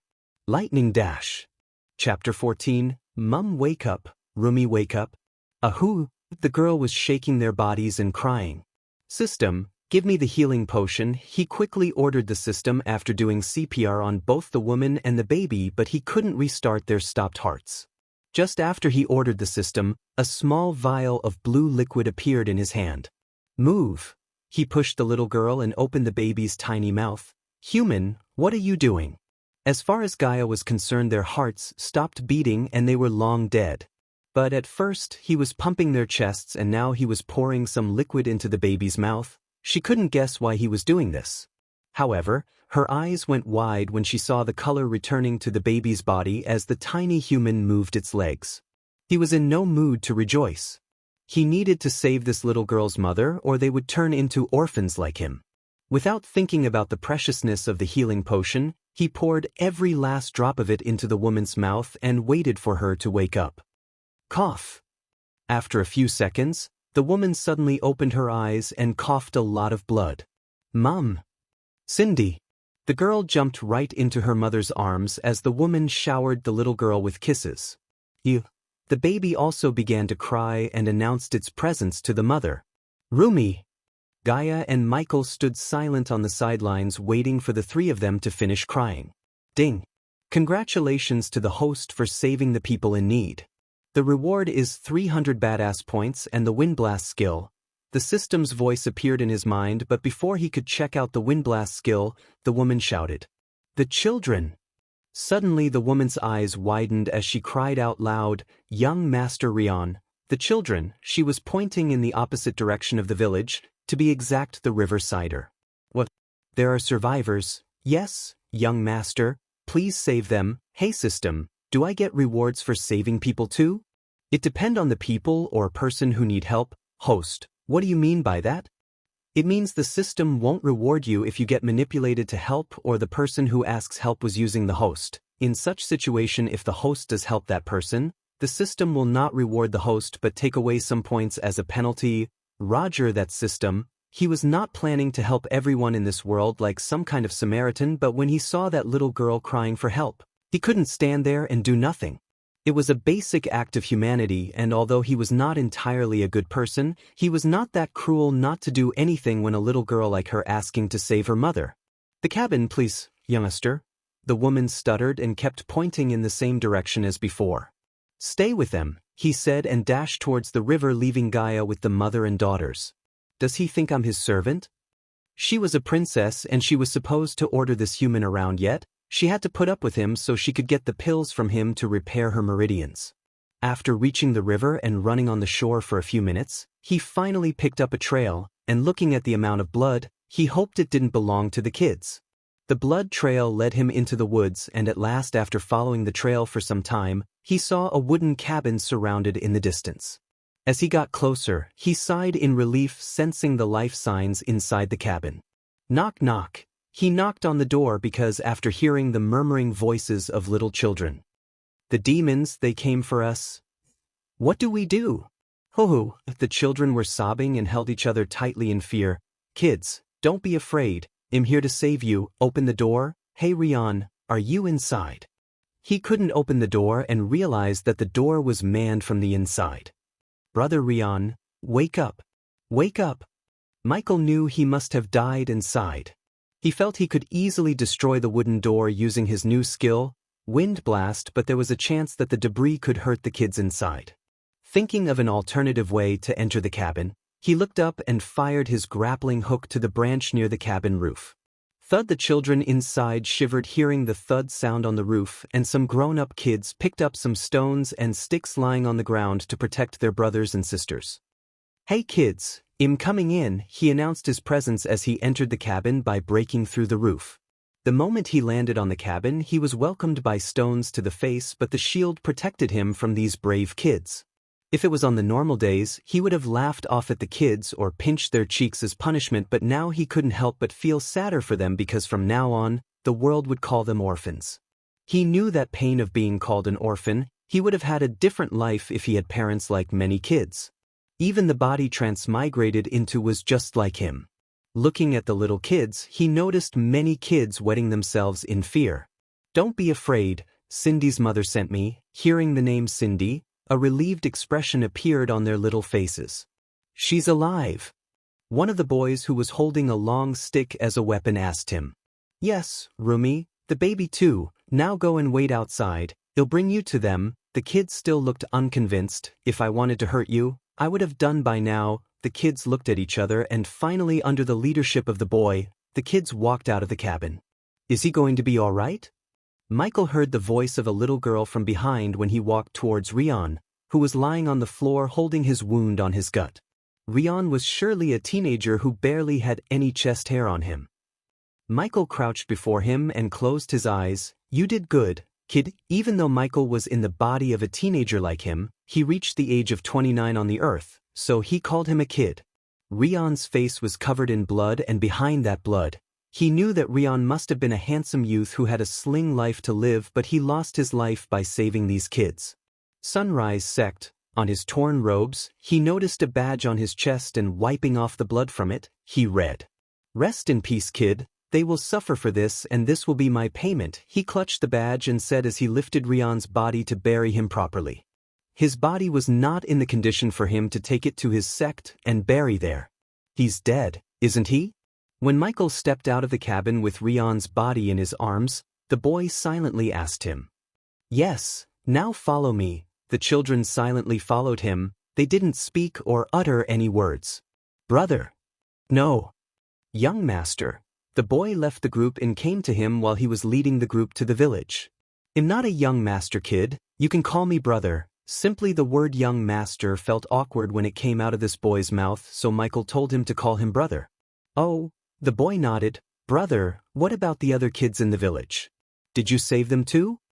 The moment he heard the boy, his heart skipped a beat as he halted his steps. Before he left the village, he spent 50 badass points to scan the entire village for life signs, but the system did not find any except for Cindy, her mother, and the baby. If these 20 kids weren't the only kids in the village, that meant only one thing: they were killed by the ones who massacred the village or lost their lives to the fire. Thinking about those murderers, his killing intent skyrocketed and his nails started to dig into his palms in anger. Wait till I get my hands on those bastards. He gritted his teeth and continued to walk. System, give me a paralyzing poison. Chapter 15. He was leading the kids to the village when he saw Gaia, Cindy, her mother, and the baby in midway. Roy. Cindy! The girl shouted at the boy as the children quickly ran towards Cindy and her mother crying and sobbing. Young Master Rion, Cindy's mother came to him and she couldn't hold back her tears looking at the lifeless body of Rion. It was a good thing you came here. The kids shouldn't see the village, they have already been through enough. Thank you, young master. No, Michaela shook his head and stepped back when she crouched to grab his legs to thank him. Just take care of them, I will be back soon. Gaia too followed him right behind to the village, leaving everyone behind. It was the Blood and Bones sect, human. Why? The reason was a surprisingly simple one. Human, according to the woman, the Blood and Bones sect was taking their coins in the name of protection fee. Protection from what? From nothing, they were just using the reason to milk these villagers, and recently they raised the protection fee. Xier quoted the words protection fee and continued, the woman said they were barely able to pay the previous fee, but when they raised it, they simply couldn't scrape together enough coins, so they asked for more time. They didn't give time, did they? Gaia shook her head hearing him. Yes, instead of giving them time, those F*****curs decided to use the villagers as human dummies and let their students practice spells on them. Because she was walking behind him, she was unable to see the killing intent in his eyes as she went on. If it wasn't for the human in your arms who killed some of their students and led the remaining children away from the village, those tiny humans would be dead too. What are you planning to do, human? First, I should bury those people. They deserve proper burials and I will give it to them. At the moment, Gaia felt thirsty and tired just by looking at him digging hole after hole and burying each and every villager after wrapping them in white clothing. Why are you doing this, human? You don't know these people. You already used a valuable healing potion by saving that tiny human and its mother. It's not much, Gaia. This is just a basic humanity. Where I come from, there are at least people there to give the dead a proper burial. I don't think that's true here. Tell me I'm wrong. I don't know where you came from, human, but here, this how things are. In this place, there's only one rule, the rule of the jungle. If you are not a predator, you're a prey. Michael took a deep breath and stabbed the shovel into the ground as Gaia noticed the look of unwavering determination on his face. Then I will be the strongest, most powerful predator this world has ever seen and hunt every dirtbag in this world. Ding! Congratulations to the host for setting a goal. The host will receive a reward of 450 badass points and a healing potion. Little by little, he started to apprehend the reason when he was sent to this world with the system. Until now, he had never thought that this world would be this much messed up where the strong could hunt down and massacre people like they were nothing. In his previous life, every person he killed was a crook or criminal in some way that they were better dead than alive to the world. Not once in his life he took an innocent life. Even a hitman like him had a moral code, but the cultivators in this world had nothing, not even a shred of mercy towards these poor people. He knew the little girl Cindy must have walked for hours to reach the guild and ask for help, but none of them were willing to help her but only tried to chase her away. If someone like Rion came sooner than he did, they could have saved more lives, saved more children. If he was on Earth, he would have paid a hefty sum to these people and left because he had no power back there to change the entire world. He was just a human, but in this world, he had the means to be the strongest. He had the most powerful weapon in this world, the system. The remaining bit of Ubras' soul changed the way Michael looked at this world and influenced his mindset. After burying all these people, he understands his place in this world and realized what he needs to do.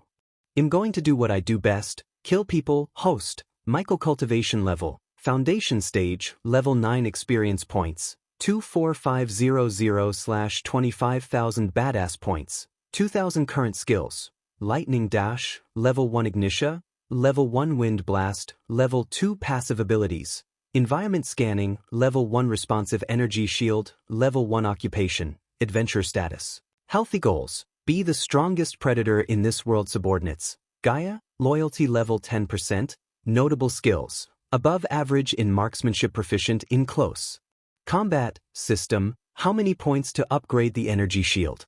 Level 2 of the responsive energy shield will be able to completely block all the body refining stage and body strengthening level 2 attacks. 1,500 points required to upgrade to level 2. Do it. He didn't need another offensive type of skill or to upgrade the Ignitia as he had the knife to kill anyone under the body strengthening stage level 6. In an all-out fight, The shield would be a lifesaver, so he didn't hesitate to spend the points and upgrade it. Gaia, did you ask the woman the location of the sect? Don't be rash, human. Although this sect was newly founded one, the woman said the sect leader is a body-strengthening level 2 cultivator. She thought he would be afraid or at least slightly shaken, but unexpectedly, he was grinning. It seems the universe itself want me to kill them. When he decided to upgrade his shield, he had never guessed it would make him invincible before them.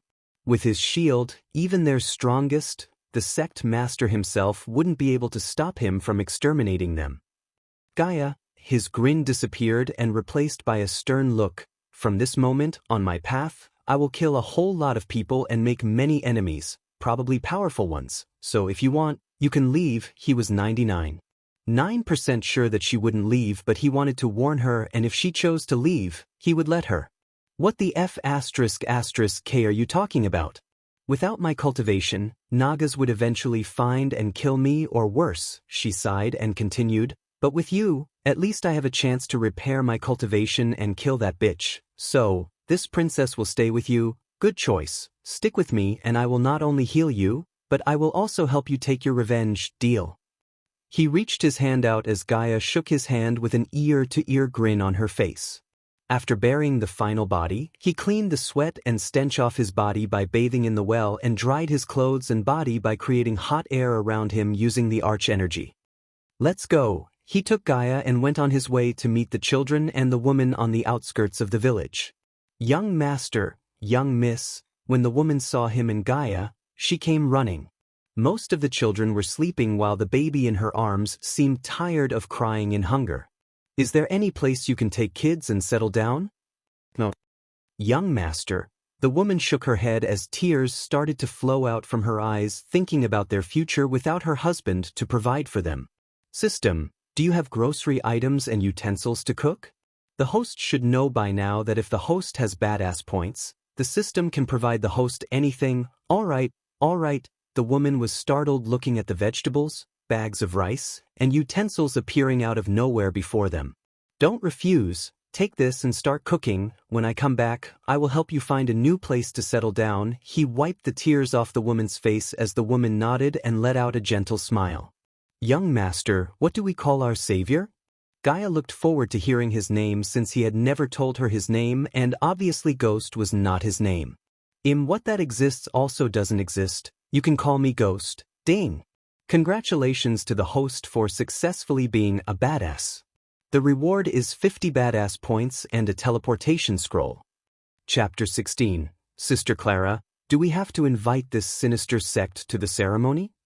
At the moment, a group of 6 people was dressed in silver and yellow uniforms and their flying swords soaring through the air. The group had 3 boys and 3 girls. The prettiest red-haired girl in the group was flying in front leading the group, and when her junior sister asked the question, she nodded. Even though they use immoral techniques to cultivate, they are still a sect and we are obligated to invite them. If Gaia was here, she would identify them by looking at their uniforms. The 6 of them belonged to the renowned Morning Start sect of Breedia. Another pretty and sweet-looking girl in the group looked at the red-haired girl and spoke out softly. Why do we have to do this? Wasn't this Orion's responsibility? Apparently someone was dumb enough to take a quest from the guild that Orion was looking to complete, so he was searching for that fool all over the river town. Oh? The girl sounded surprised hearing the boy beside her. Who is he? Which sect he belongs to? Sect? The boy snickered. He was a rogue cultivator according to the guild, and hear this. He is only a foundation-level cultivator. All the students present were astonished. Within this Breedia kingdom, nobody had ever raised a finger against them, let alone taking their quest. Besides, this person was only at the foundation level. I think he must have come from another kingdom, but it doesn't matter now. When Orion gets his hands on him, he's dead. The 3 boys' faces were filled with smiles as the girl frowned and moved near to Clara. Sister Clara, can you do something?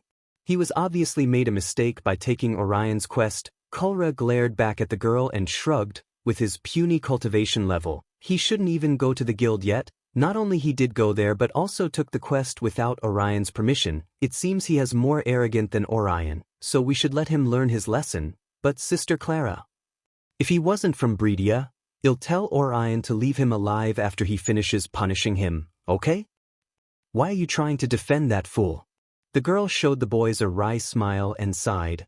I just don't want anyone to get killed over some minor mistake, that's all. Shoo, we have entered the sect's premises. Clara looked at the empty ground in the middle of the forest and motioned them to shut up.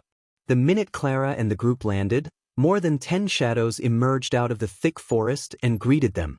Welcome, welcome to the Blood and Bones, everyone. An old man in ragged clothing was leading a group of elders of the sect.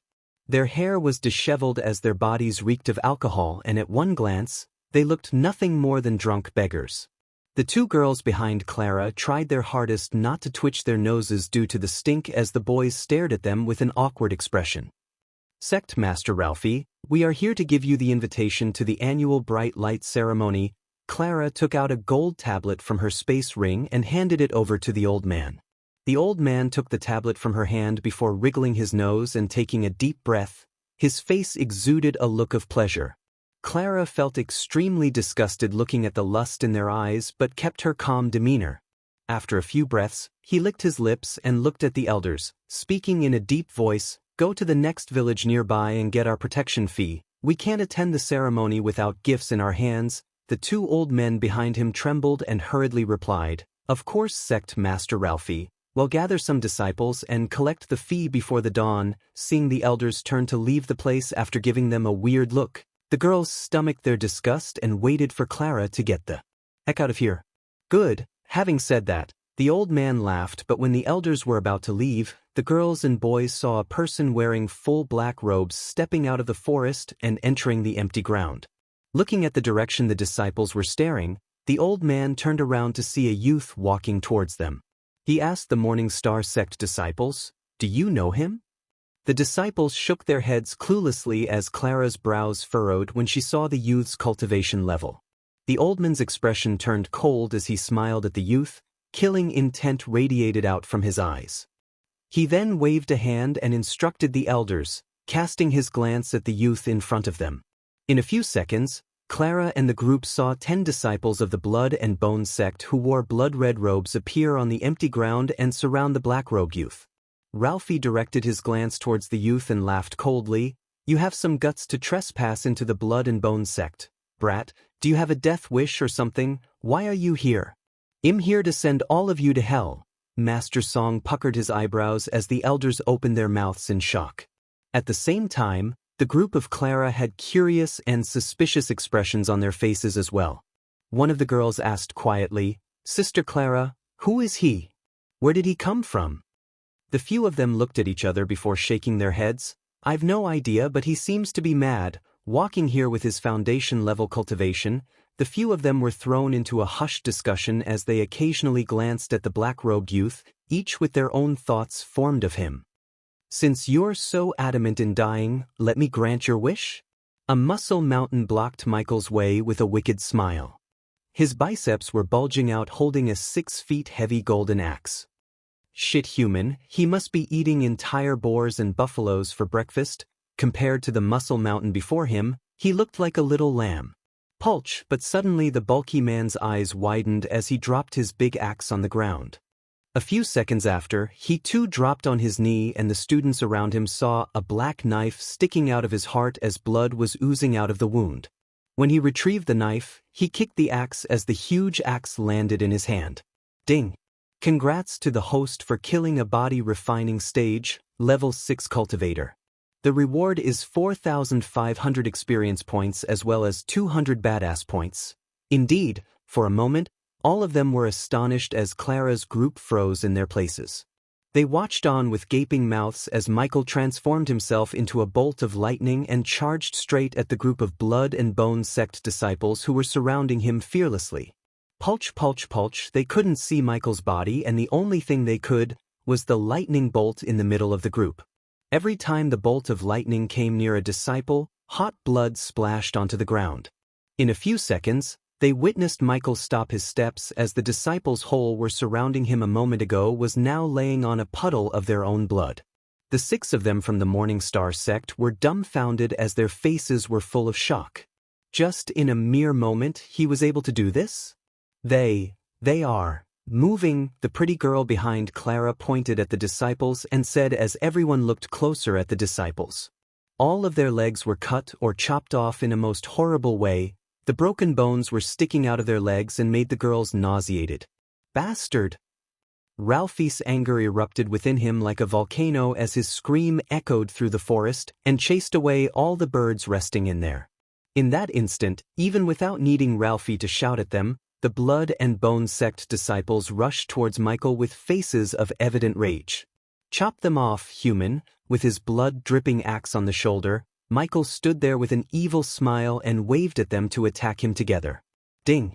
Congratulations to the host for successfully being a badass. The reward is 100 badass points. Xianxia, he fired lightning bolts from his one hand at the weaker disciples. The lightning bolt was aimed at their legs and the lightning bolt completely burned their flesh as the bones started to become visible. Lightning dash. Before the stronger disciples cast a shield spell, he again turned into a bolt of lightning and dashed at them. In the next moment, he appeared behind a single cultivator who was trying to attack him. A wicked smile appeared on his face as he asked, "In behind you?" The disciple's eyes gaped wide open as if he had just seen a ghost and was in a state of panic. In a flash, Michael brought the wrath of the axe down upon him, chopping his 2 legs completely off of his body and sent the limbs flying towards the elders. Soon after, the lightning arcs beneath his feet seemed to jolt and dance like streaks of lightning in the sky. He then turned to the next disciple. "I'm just getting started." Chapter 17. After a few breaths of moments, the empty ground was full of anguished cries of agonies and pleas for mercy as well as blood and limbs.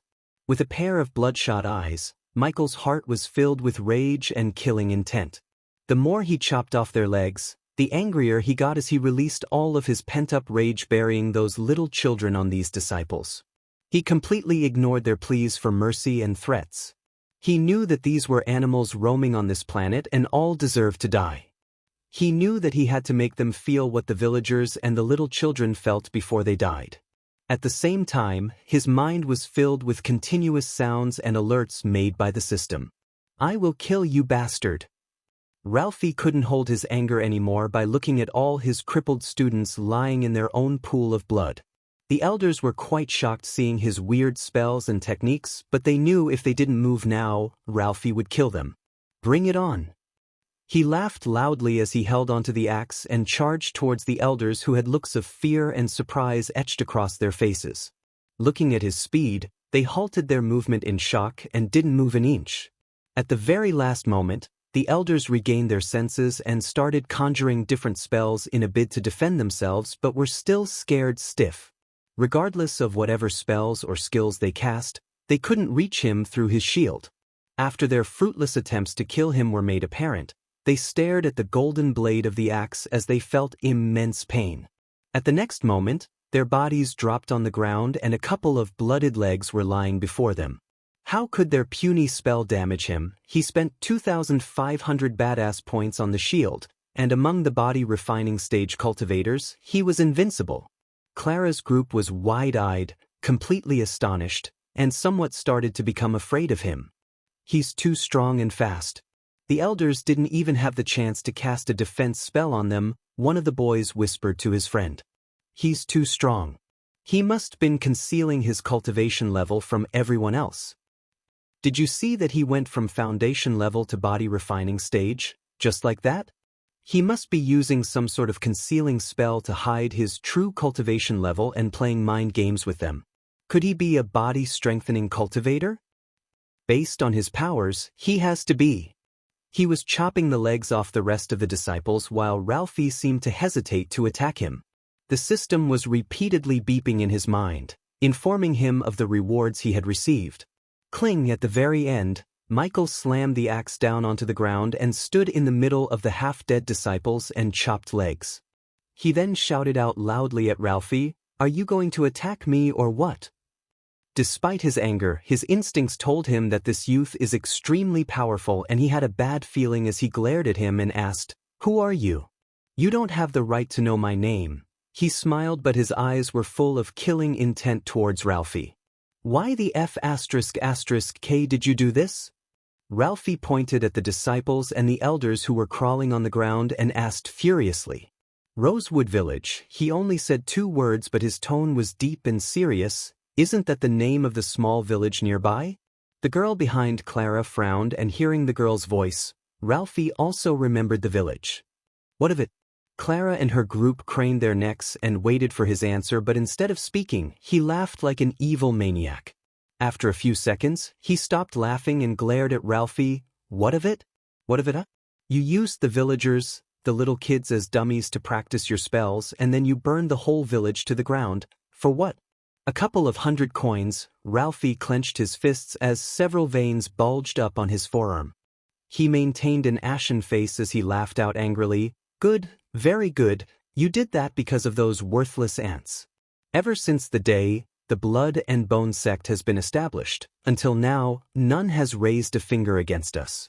You are the first and shall be the last. The next moment, he took out his sword and dashed at Michael, throwing the golden tablet away. He did this because of a few mortals? One of the boys asked the group like it wasn't a big deal at all. Sister, Clara, what do we do? Clara sighed and took the golden tablet from the ground. Let's see how this unfolds. I don't think he can kill Sect Master Ralphie. Ralphie was a body-strengthening stage cultivator after all. A difference between the body-refining stage and body-strengthening stage was significantly high, and it was very unlikely that a body-refining stage cultivator could kill a body-strengthening stage cultivator in a direct battle. However, her face froze when she saw him lifting Ralphie by his neck. Ralphie's hands and legs were transformed into metal by some sort of spell, but still, he couldn't make a dent in the blue shield around the youth. How did you? What the F***? Gaia was extremely astonished looking at his power. She was expecting a battle between him and Ralphie, but now the body-strengthening stage level 2 cultivator was gasping for air in the human's hands. I will make you watch them suffer, as he said. He dropped the axe and took out his knife. Gaia noticed a green shade on the blade's surface. Release me. Ralphie struggled to utter these words as Michael laughed out coldly. Shall we start? Michael plunged his knife into Ralphie's right chest, avoiding the major arteries and veins. When the knife entered his body, he felt a chill run down his spine and his body turned numb except for his mouth. After paralyzing Ralphie, he put him down as the old man asked, "What did you do?" "You should worry about what I'm going to do. Can you guess?" He laughed and kicked Ralphie in the gut. Bastard. I'm going to burn your precious sect members alive. The minute the words were spoken, everyone present froze as they were all completely shocked and stunned. Some of the disciples and the elders whole were crawling without legs and had looks of intense fear despite the pain they were feeling. The girls behind Clara was terrified as well as they shouted out anxiously, "Brother, don't be rash. Please calm down and be rational. You already shed enough blood and crippled their cultivation. That's just worse than death for a cultivator. If you kill and burn them, you will be no different than the Blood and Bone sect." Clara nodded and shouted without stepping on the blood-soaked ground. But he had already turned himself into a bolt of lightning as they witnessed the bodies of the disciples were piling up on the center of the ground. "Don't listen to these bitches, human, you're right, we must slow roast them in the fire, like chicken." "You're wrong," he said when he stopped moving as Clara's group had a bad feeling looking at his face and the killing intent in his eyes.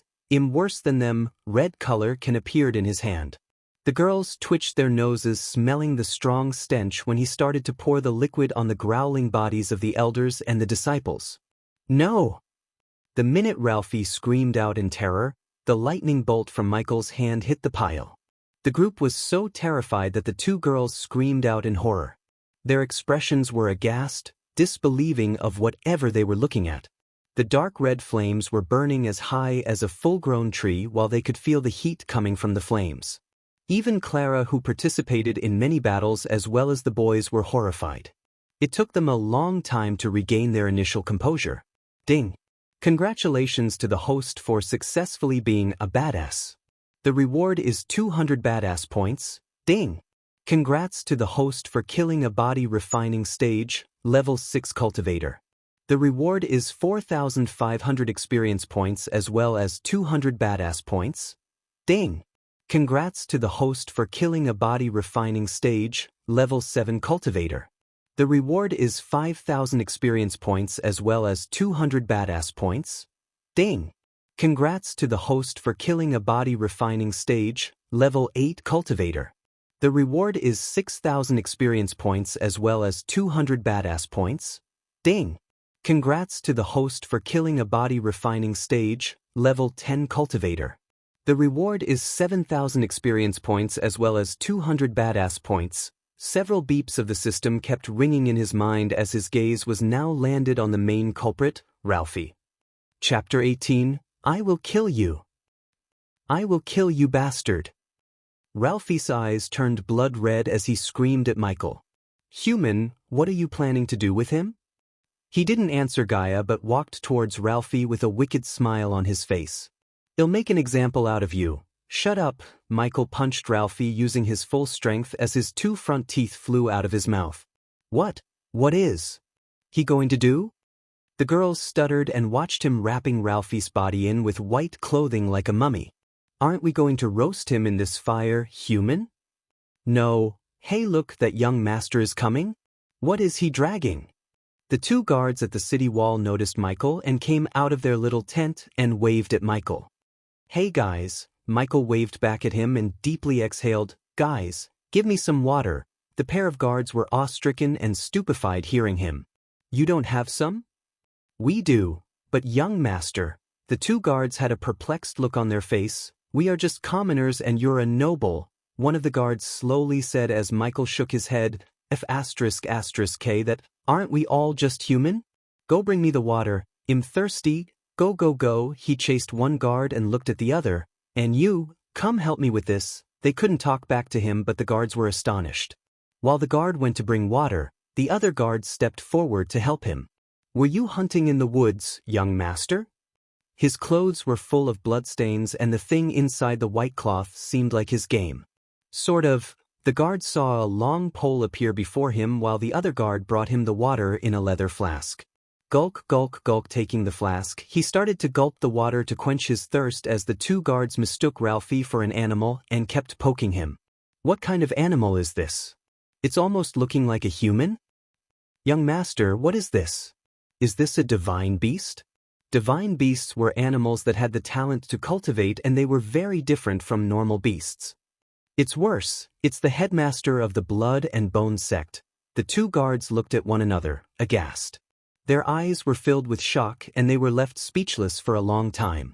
Young master, you shouldn't joke like that. If those evil people heard you, they will hunt you down. Tell these idiots what we have done, hee. Gaia giggled and she couldn't wait to see their look when they see what's inside the white clothing. Come, lift this up. They had no idea what he planned to do by tying the thing to the pole and lifting it up. At the distance, Clara's group reached the city walls and saw Michael hanging Ralphie on the pole in front of the city gates. Young master, can you tell us what is this? See it yourself. Michael pulled the white clothing by its end and unwrapped Ralphie like a gift box. When they saw Ralphie's face and the badge of Blood and Bone sect on his chest, they were speechless and their eyes widened and looked like they could pop out of their sockets any second. Little bastard. Let me down. Young master, they took a step back from Michael as their bodies started to shiver in fear. Ding. Congratulations to the host for successfully being a badass. The reward is 200 badass points. The old man's scream in rage echoed through the river town and people came rushing out to see what's going on. The men and women who saw the scene were astounded as their hearts skipped a beat looking at Ralphie, the infamous sect master of the Blood and Bone sect. The people widened their eyes as they stared at Michael unbelievably, looking horrified while the system was continuously ringing in his mind and awarded him with badass points. Young master, the Blood and Bone sect. The guard came to say something but he raised his finger and stopped him. There's no more Blood and Bone sect. I've burned them all and this scum will be next. A ball of green glue appeared in his hand when he said. Looking at the green glue and the murderous look on his face, Ralphie tried to wriggle but his body refused to move an inch. They didn't expect the once cool and handsome young man would hunt down the entire Blood and Bone sect as well as capture its leader alive. The guards and people couldn't help but step back in fear, feeling the killing intent radiating from him, and Clara's group themselves haven't seen such tremendous aura from their own seniors before. It was absolutely terrifying. Poke Michael threw the green glue at Ralphie and witnessed it slowly spreading and enveloping his body. The green glue was some kind of substance he bought from the system. He wanted to burn him slowly and inflict as much as pain he could, so when he asked the system to do something like that, the system recommended the green glue. What is this? Ralphie panicked, seeing the glue spreading all over his body as he shouted at Clara's group, who were looking at the scene from a distance. Do something. Help me. Each. But when he was shouting, a small crack of lightning hit the green glue and started the fire. No, no, no, no, ah. On your way to the afterlife, apologize to everyone you killed in the Rosewood Village. The women and the girls were rather traumatized looking at the scene, including the two girls in Clara's group. Some people threw up due to the smell of a burning body. The youth's rage and resolution to kill was very vicious and bloodthirsty, as any member of the Blood and Bone sect, which left a very deep mental scar within the female disciples' hearts. He killed all of them horribly and painfully. A man with such a cruel nature. We shouldn't offend this devil, Clara warned her rest of the group as they nodded. Originally, when they first heard him saying he's going to exterminate the Blood and Bone sect, they thought he was a madman and going to be killed by Ralphie's students, who knew that he would not only kill the elders and students but also burn Ralphie alive. Furthermore, he was just alone and they were at least 30. Scary. This is too scary. He's too powerful. The few of them softly muttered in their hearts. Ding. Congratulations to the host for successfully being a badass. The reward is 200 badass points. Ding. Congratulations to the host for successfully being a badass. The reward is 200 badass points. Ding. Congratulations to the host for successfully being a badass. The reward is 200 badass points. Ding. Congrats to the host for killing a body-strengthening stage, level 2 cultivator. The reward is 10,000 experience points as well as 300 badass points. You are too cruel human, but this princess likes it. Guys, don't take away this poll until everyone in the kingdom knows what happened to the Blood and Bone sect. I have a payment to collect from the guild. The crowd stepped aside and made way for him as he activated the lightning dash and disappeared from the scene, leaving everyone shocked. Oh shit, did he say guild? One of the boys raised his brows and asked, yes, why? Orion will be there. We should go and warn him before he pisses this person off. The whole sect knew about Orion's arrogance and the tendency to make enemies out of everyone. Even in the sect, the outer disciples hated him the most because of his bullying, and they didn't want Orion to meet the one who single-handedly annihilated an entire sect. Chapter 19. The girl on the reception squealed and jumped back when she saw him suddenly appear before her. You scared the hell out of me. The scene where he killed a powerful adventurer Kiten like a fly traumatized her, and now, she was more afraid of him than attracted to him. Here are the bandit badges. Now run along and get me my coins. You heard him. Bring us our coin, you little rat, Gaia shouted at the girl as he chuckled. Right. Wait here please, young master. None of the adventurers dare to look at him directly or look down on him, but rather had a slight fear in their eyes, considering the one he killed was one of the powerful adventurers in the town. Look at these clowns. Looking at Michael's gaze, the adventurers quickly turned away and didn't dare to look at him like they first did. Expect them to lie down before us after they heard what we did at the city gates? Hee hee. Michael knew it would take some time for them to hear what happened at the city gates, and even more time for the whole kingdom to know. Young master, hey, race your coins. He noticed someone sitting in front of a light orb and casting some spell. He must be the person who confirms the quest is truly completed or not. 750 silver coins. The system scanned the coin pouch and informed him of the number of coins inside without him opening the pouch. Hey girl, isn't 13 into 60, 780? Although he had a smile on his face, the girl trembled because it was not a gentle smile but a wicked one. Young master, 4% of the full amount was deducted by the guild as a commission. Why don't you just go and rob people? Greedy F***** curse? 4%, huh? Is that a fixed amount or vary quest to quest? He wasn't new to the concept of commission. He paid a certain amount after completing each hit as a tax to the dark world, so he didn't get surprised like Gaia. Fixed amount, young master. That's good to hear. See you girl later. The girls exhaled deeply after he disappeared and the color on her face returned. The crowd was almost doubled in size when he stepped out of the city gates as the system started to continuously ring in his mind and award him with more badass points. All the people were standing around the pole and murmuring while the guards saw him coming towards them. "Step aside, young master is coming." The group of people standing on his way quickly jumped out of the way and lowered their heads. "Guys, come here." He pointed his finger at the two guards and motioned them to come. Like two obedient puppies, the guards came running and waited for his order. "Tell me your names." "Daniel, young master." The older guards lowered his head. "Ricky, young master." The other guards also lowered his head as Michael threw the coin pouch at Daniel. "The survivors of the Rosewood Village need a place to stay. Take these coins and rent a place fit for 16 people. Can you do that?" Both of them were at a loss for words, but Daniel quickly responded by nodding his head. "I'll be ready, but young master." Daniel scratched the back of his head and looked curious. "You haven't told us your name yet?" "Don't you dare say ghost, human," Gaia shouted in anger as he smiled at the guards. "You can call me the ghost." Moments later, Cindy's mother was waiting for him and Gaia with their potions of food. At this time, she saw a crack of lighting on the ground that appeared not too far in the distance. A small smile emerged on her face as the lightning bolt changed to reveal his figure. The children were cuddling each other and sleeping without any worries about what's going to happen for them in this cruel world without their parents. "Young master, did you eat?" The woman nodded and picked up a bowl of chicken rice porridge. "It's not much like you have eaten in your life." A powerful youth like him couldn't be anything but a rich young man who had enough abundant wealth and cultivation resources to be this powerful at such a young age, she thought. "If you must know, I'm not a noble or lord of anything but a commoner just like you and these children." He took the bowl from the woman's hand and sat on the sandy ground. Wow. His eyes sparkled when the porridge touched his taste buds. He had never tasted something like this in his previous life, and he had eaten in any prestigious 5-star hotel and Michelin star restaurants on the earth. But he didn't give any fancy ingredient or anything special, yet the woman before him turned the usual ingredients into something special. "This is delicious, lady. What's your name, by the way?" She was bewildered hearing his comment. It was just a normal porridge that had chicken pieces in it, but looking at his expressions, she couldn't see any sign of him lying.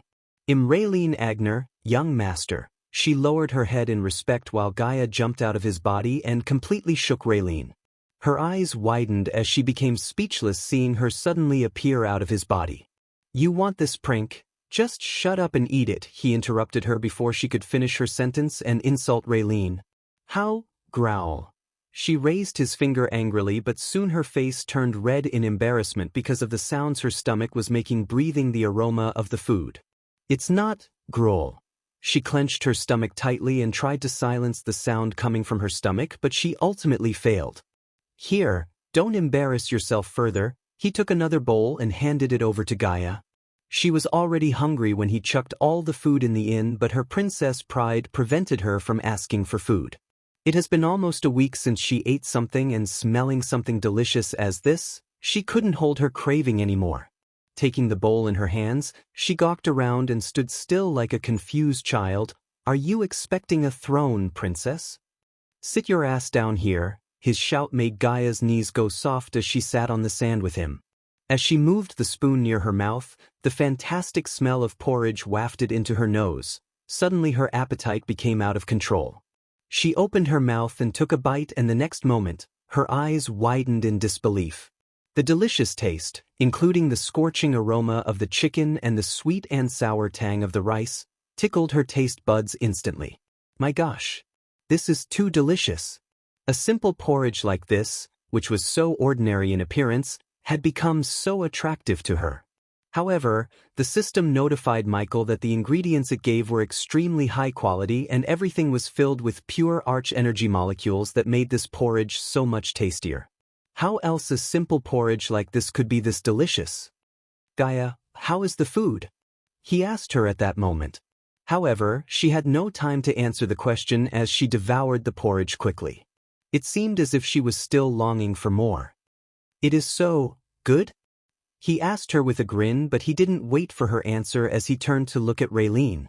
Raylene, we are going to the river town and I made arrangement for your stay. Soon I will find a more permanent home for you guys. Tears rolled out of her eyes thinking about everything this stranger has done for them.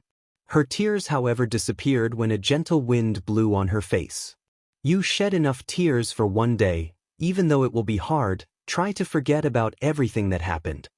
Chapter 20. The sky was turning dark, and the bright stars were starting to come out while the gentle breeze of the evening wind was gently blowing.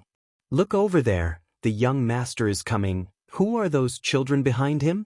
Daniel and Ricky saw Michael, a woman, and a group of children of different ages walking towards them. They must be the survivors of the Rosewood village. As a commoner who was born and raised in a village like Rosewood, Daniel felt sad for those people. Many rulers and kings wouldn't raise a finger for a sect like Blood and Bone massacring the commoners, thinking it would damage their relationship with the sect. This was the first time that someone actually did something against a sect like the Blood and Bone. They still couldn't believe that the bones of the sect leader are hanging from a pole outside the city gates like a weird decoration. The entire river town was in turmoil hearing the news about the extermination of the sect, and by tomorrow night, the entire kingdom would know what happened to them and the person who killed them. At that time, Ghost would become just as famous as many popular adventurers and disciples. Next to Michael, the ones who profited more in this situation was none other than the two guards, Daniel and Ricky. Before Michael came to Rivertown, they were just two trash soldiers in the king's army sent to watch over this faraway land by the king of Bredia. They had no respect among the adventurers or the disciples of the various sects who come to the river town. In the other towns and cities, the guards had more prestige and would get a nice discount anywhere they went, but here, even the tavern owner wouldn't even give them a small discount on ale and food. However, now their reputation and respect skyrocketed as everyone in the town started to show them overwhelming respect because of Michael. Now Daniel and Ricky were not just guards but the minions of the Ghost, the one who single-handedly massacred the infamous Blood and Bone sect and burned the sect leader alive. While they were hunting for a large place to rent for the Ghost, the people and youths came to them asking about the Ghost and their association with him, and unlike Daniel who tried to keep his mouth closed, Ricky bragged about their connection with the Ghost. He even bragged saying he and the Ghost shared drinks, which was somewhat true. As she got closer to the city gates, Raylene saw a white skeleton hanging from a pole. She suddenly felt spooky and terrified looking at the skeleton. Do you see that skeleton? It's the sect leader of the Blood and Bone.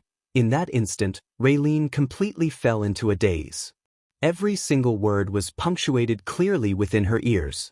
Young master, you killed him. Yes, Raylene's eyes still had that look of sheer shock as Daniel and Ricky came running. Young Master Ghost, the owner stated an outrageous price, but we haggled and closed the deal for 300 silver coins, Ricky proudly exclaimed and handed over the coin pouch to Michael. Good job, here, keep this. He took 20 silver coins against Gaia's shout and gave it to Ricky. Share it later. Now help them settle in the place. I have to check in with the tavern. Brother, aren't you coming to stay with us? Cindy pulled his sleeve and asked him as he ruffled her head playfully. No, but I will stay very close to you, Cindy. Young master, but Raylene was already in shock after hearing that he had spent 300 silver coins for them, and why did he have to stay the night at the inn while they stay in the house he rented with his coins? No, it won't be right for me to spend the night there. People tend to spread nasty rumors when a single mother stays the night alone with a young man. It would affect both her and Cindy in the future, so he decided to stay in the tavern. And if someone started to talk rubbish even after this, he would simply knock all their teeth off and shut them up for good. Young Master Ghost is right, my lady, these people have nasty mouths, Daniel said, and it took a few moments for Raylene to think about the consequences and agree with them. But what if those bad men come again? Cindy trembled tightly and held his hand, remembering the things that happened before her earlier. Those bad men left the world and will never come back. Yes, he lifted her up and kissed her on the cheek. Now go with these brothers and sleep. Don't cause any troubles for your mother. Unexpectedly the girl wrapped her little hands around his neck and kissed him on the cheek.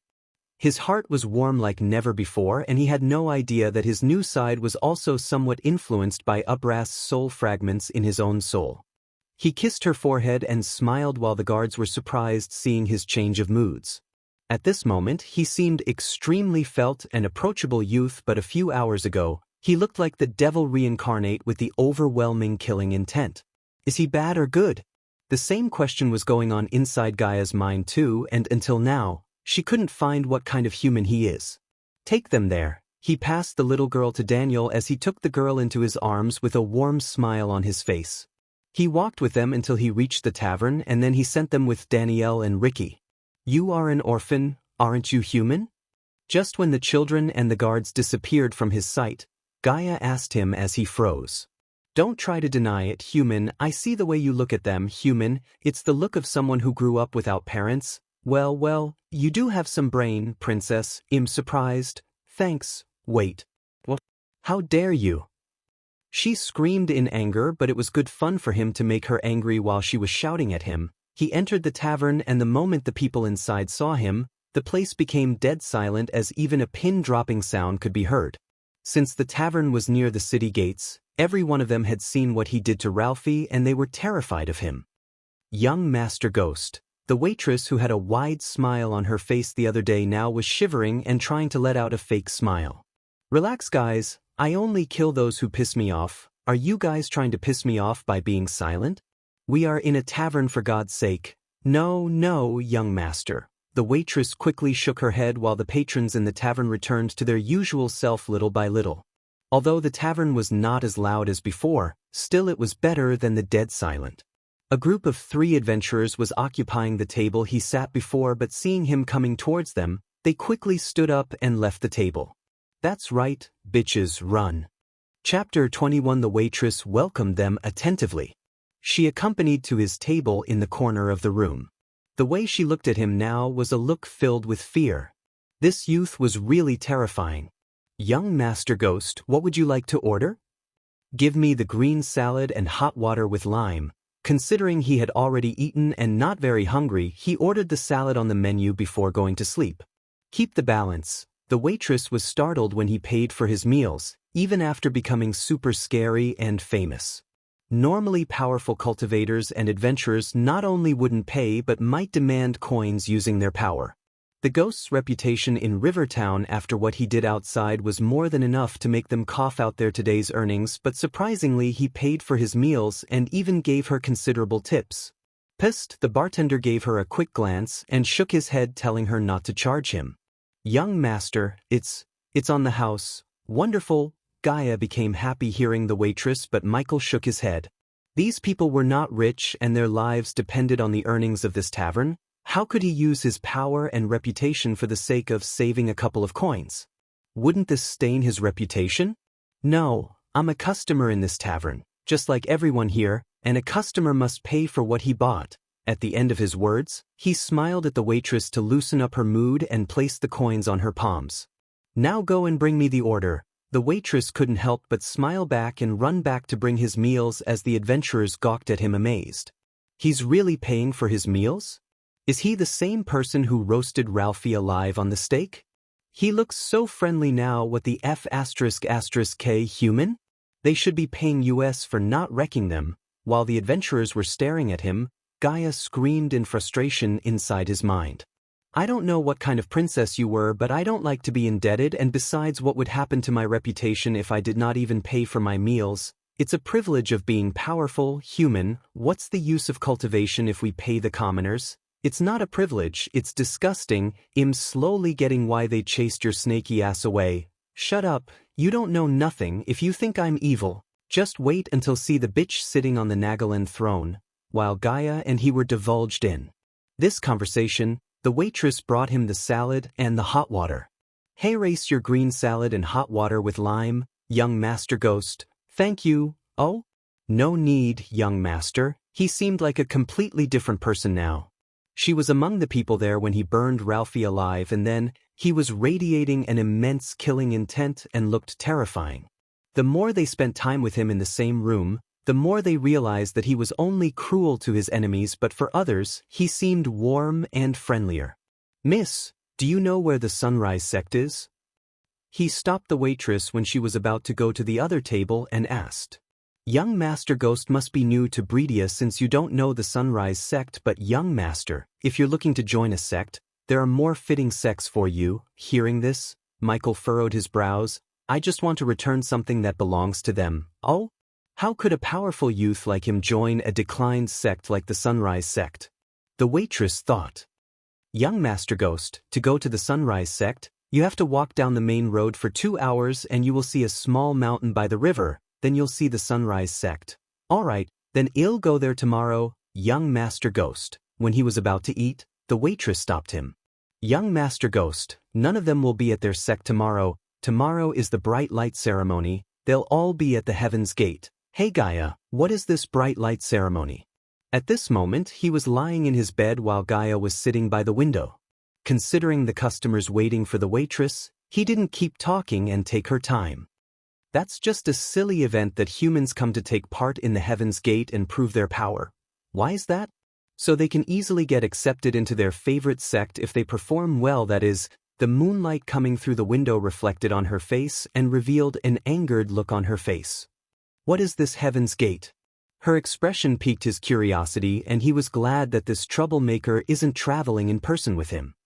I told you it's just a silly event. Why are you interested in that? Are you going to participate? Just explain everything to me, she sighed as she turned her gaze away from the moon and looked at him. Heaven's Gate event has 2 rounds. In the first round, she raised her pointing finger and began to explain how the competition works to him like a teacher. The 3 big sects will each send a level 5 core formation cultivator and position them on top of the Heaven's Gate stairway. They will then unleash their aura and soul pressure. Everyone who participates in the competition will need to climb up from the bottom to the top, but the higher they go, the more pressure they will face.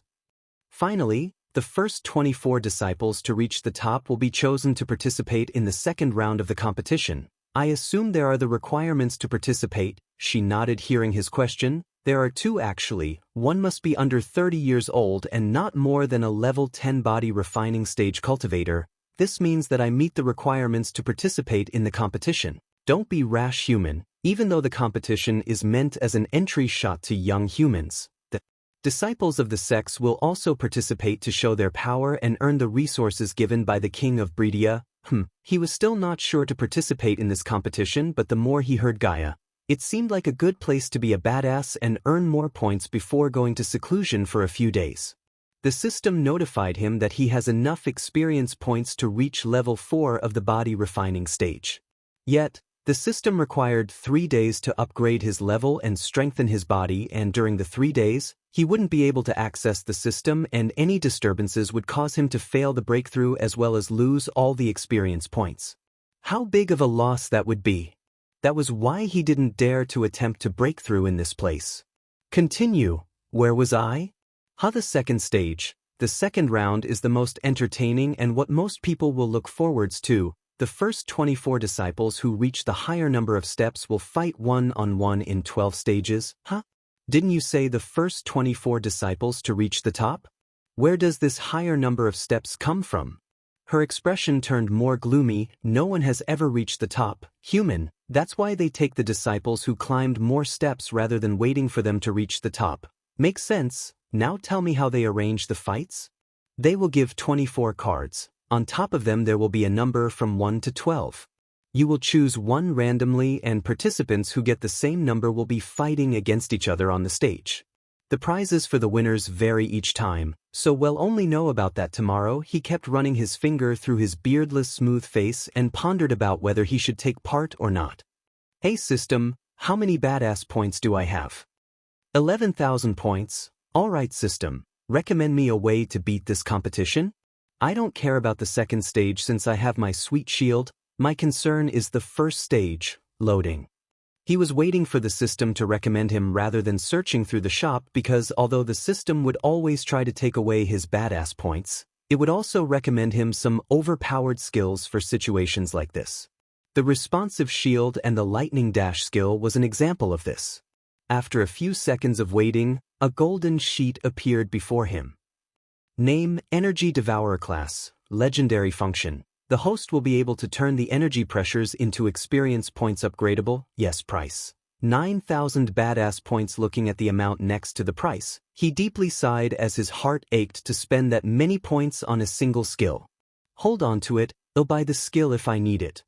Chapter 22, Human, wake up. If they were to reach Heaven's Gate province, they had to depart from River Town before the sunrise, and even after telling him about this, when she woke up, he was still sleeping like a baby. He looks cute when sleeping. This was the first time she was staying with a man in the same room. As a princess of Nagaland and a free spirit, she had traveled to many places and met many youths who tried to court her. Every one of them was extremely wealthy and offered an immense amount of wealth to marry her.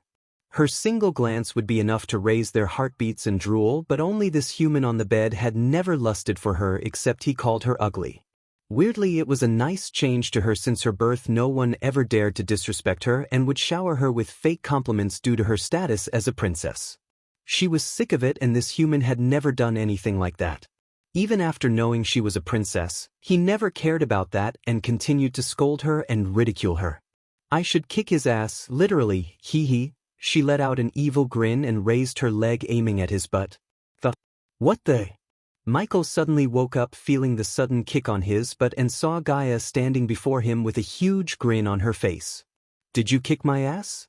The system had never warned him about it, and when he asked the system, it didn't even reply to him.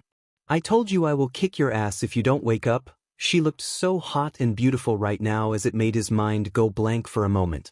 Damn, she's hot. Come on, chop human, we have to leave now to reach the Heaven's Gate province. It seems like I need to buy an alarm from the system shop. He opened up the system and bought a toothbrush, toothpaste, and face wash. Although the cultivators didn't need them to keep their body clean, he felt weird going out before brushing his teeth. According to Abra's memories, the commoners used some kind of powder to wash their mouths, and most of them didn't spend their coins to buy something like that. Looking at the weird short stick and the cream he was putting on the tip of the stick confused her.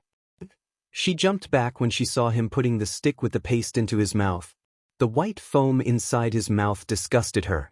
Michael kept brushing his teeth for a few minutes and put the items back in the storage after thoroughly washing his face with the water he bought. Gaia couldn't help but take a deep breath of the fragrance radiating from him as her reaction reminded him of the toothpaste ads on the TV. She stepped forward smelling the wash, and now she was standing just a few inches away from him. What is that smell, human?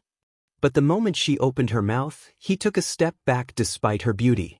Looking at the lines on his forehead and his twitching nose, she was bewildered. Such a boner killer. No one would believe that a beautiful hot girl's mouth smells so bad, but it made sense since her meridians were broken and still hadn't been repaired to restore her arch energy circulation through her body. He quickly bought another toothbrush from the system and covered the head with a lot of toothpaste. Here, brush your teeth. What? Her face turned red, guessing why he would ask that. Do it now. He took her hand and placed the toothbrush on her hand as she reached the verge of her patience. How dare you? Cough. While she was screaming, Michael reflected the air coming out of her mouth against her. In a flash, her anger turned into an embarrassment as she couldn't believe that her mouth had become so foul-smelling. How could a princess like her mouth smell so bad? She couldn't look at him directly after getting embarrassed like this. Come on, brush your teeth. She awkwardly put the brush into her mouth and started to move it as he did. Arg, but unexpectedly, she put the brush too deep into her mouth and started to gag.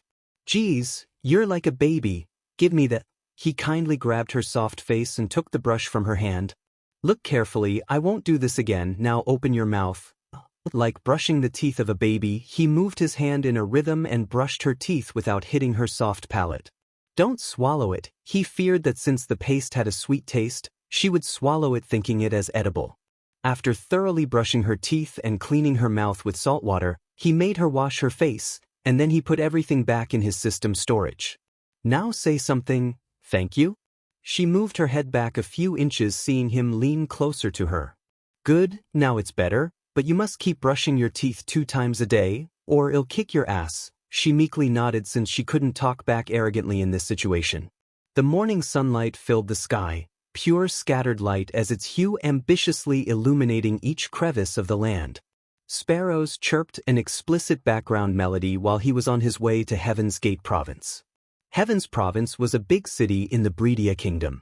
It didn't matter if it was size or power, it couldn't be compared to the river town. As a city built through the sole efforts of the royal family of Bredia, the king had absolute control over the city. As per Gaia's knowledge, in this city, 3 big sects had their bases, and this caused endless conflicts within the city. Heaven's Gate City was built mainly for Heaven's Gate competition, which was held once every 2 years. The city, fortunately, didn't have any extraordinary value or resources because if it did, more blood would be spilled.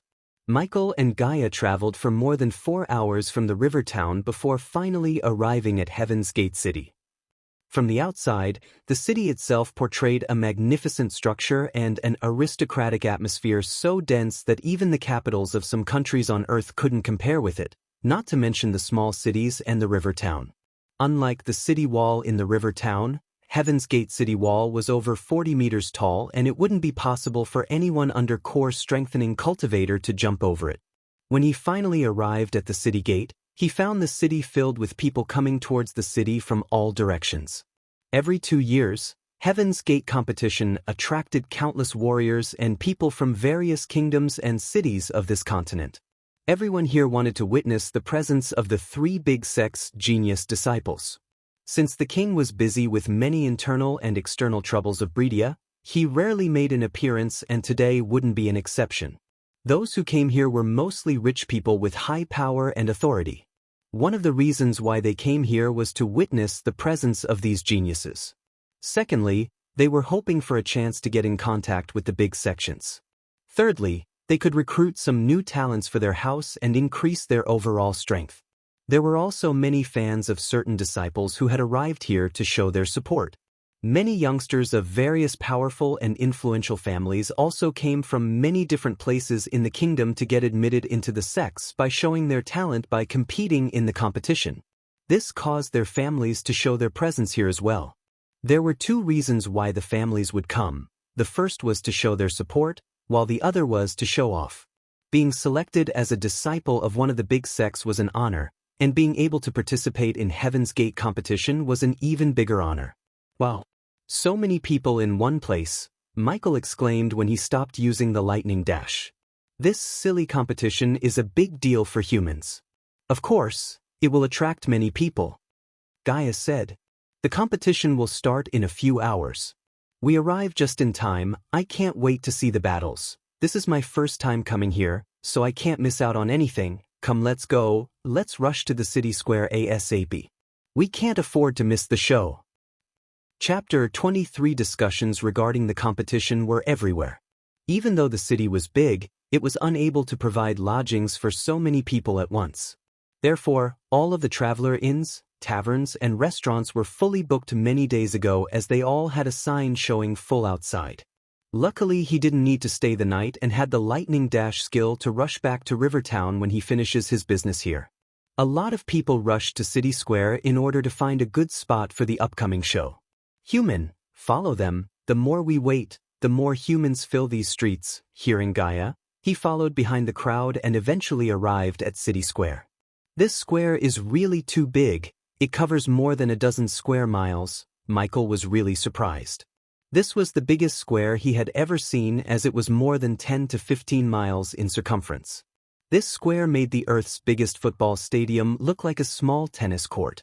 This was beyond his imagination since this world looked medieval and didn't have any technologies. In the middle of this open stadium called simply Square by the people here, there was a fighting stage, and besides the stage, there were stairs so tall that they almost reached the clouds. In addition, there were stairs leading to platforms that were built in order to allow certain people to watch the fights more clearly. Heaven's Gate Square was built by the combined efforts of his many kings and the big sects for the sole purpose of the competition. Would it work if it was small? "Leave him be, he seems new to the city. What a yokel, he." Gaia burst into laughter hearing some despiteful words coming around them. But Michael just ignored them and kept looking around the square in wonder, since the square was really the biggest stadium he had ever seen. While looking at the stadium, he also concentrated on the conversations around him to get more intel. "Do you know the Heaven's Gate stairway, also called the Stairway to God? It said that every step is difficult as reaching the heavens. Imagine how difficult it is to climb to the top. No one has ever reached the last step. My teacher said the highest record was achieved by a mysterious young woman who reached the 70th step. Holy shit, she must have been so powerful to reach so high while enduring the pressure created by core formation cultivators. Many people were discussing about the competition and how hard it would be. There were a lot of youngsters participating in the competition, and this stairway was only the first round. Those who performed outstandingly would have a chance to enter the second round of the competition. Some people described the competition as a survival of the fittest. Only those with strength would be able to survive. I heard that people who aren't a part of the sects can also participate in the competition. There was once this girl who wasn't a part of any of the 4 big sects participated and created a new record. Many sects wanted to take her as their disciples, but the girl disappeared before the second round. It seems like a rare scenario. The requirements set by the big sects are incredibly high. Those who want to participate in the competition cannot be more than 29 years old, and they must be at the body refining stage. A normal person can't reach that stage before the age of 39, let alone 29. And to become a disciple of one of the big sects, you would need to at least become one of the top 40-inch. If the disciples of the big sects aren't competing, many youngsters from powerful families would even become one of the top 20. Since it's not the case, they should aim for the range between 20 to 40. To become the top 20 without any background, then they must be a genius, but such geniuses would have become a disciple of one of the big sects long before this. He understood the competition really well after hearing these conversations, and just like Gaia said, people who weren't disciples of the big sects could participate as well. However, getting good results would be incredibly hard because all the geniuses in the kingdom had already become the disciples of one of the big sections. Now where can I find the Sunrise sect?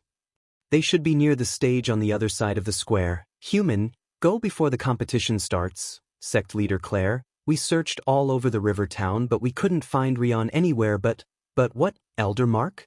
A couple of middle-aged men wearing dark red robes were talking to a gorgeous-looking young lady who had a voice like the beautiful symphony of bells and was extremely pleasant to the ears. The youngsters behind the young lady and the elders were looking pale and clenching their fist against their chest. Sect leader Claire, the Blood and Bone sect. The mere mention of the name made the female disciples' hearts skip a beat, and even the sect leader seemed uncomfortable. What of it? The young lady frowned and asked. The whole sect was annihilated overnight. Sect leader, the disciples and the sect leader were taken aback by shock. Even though their Sunrise sect was declined to the point that they only had 30 disciples in total, just as the Blood and Bone sect, they couldn't be compared to that evil sect in terms of power. She might be the sect leader, but she was only a body refining stage level 5 cultivator, and the 4 elders were more powerful than her as they were all body refining stage level 10. It was only because the previous sect leader, her father, went missing that made her the new sect leader. Couple of elders quit the sect and joined the other sect when the 4 main elders chose her as the new sect leader, making their sect even weaker. Which sect did that? Or it was the king's army. Not a sect or an army, sect leader, they were killed by one man soon after. The 2 elders started recounting the story of how the youth called the Ghost massacred the entire sect and burned Ralphie on a stake outside the city gates. The young woman's sect leader and elders were stunned and flabbergasted when they heard this.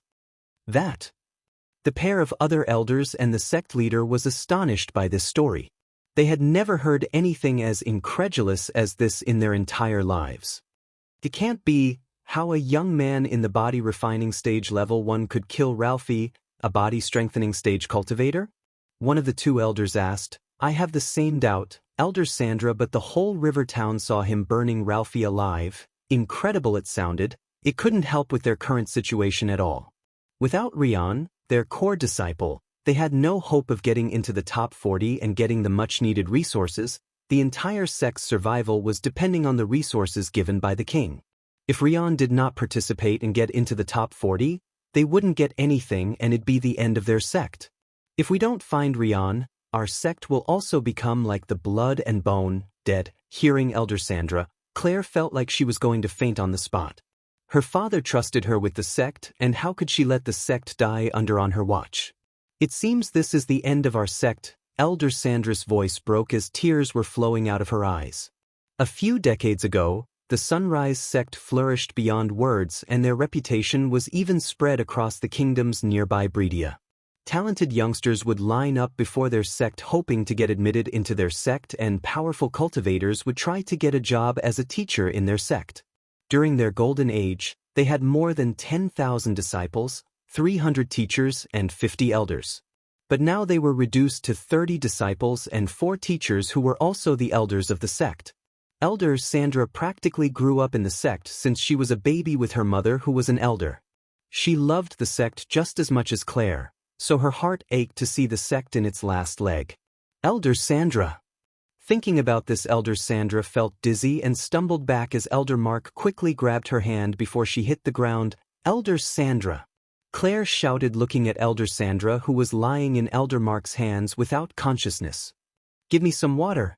Claire shouted at her disciples as they looked at each other for water, and some of them rushed into the crowd to get her some water. "You guys look like you need some help." Suddenly they heard a voice and turned to look at a young man wearing black robes walking towards them with a smile.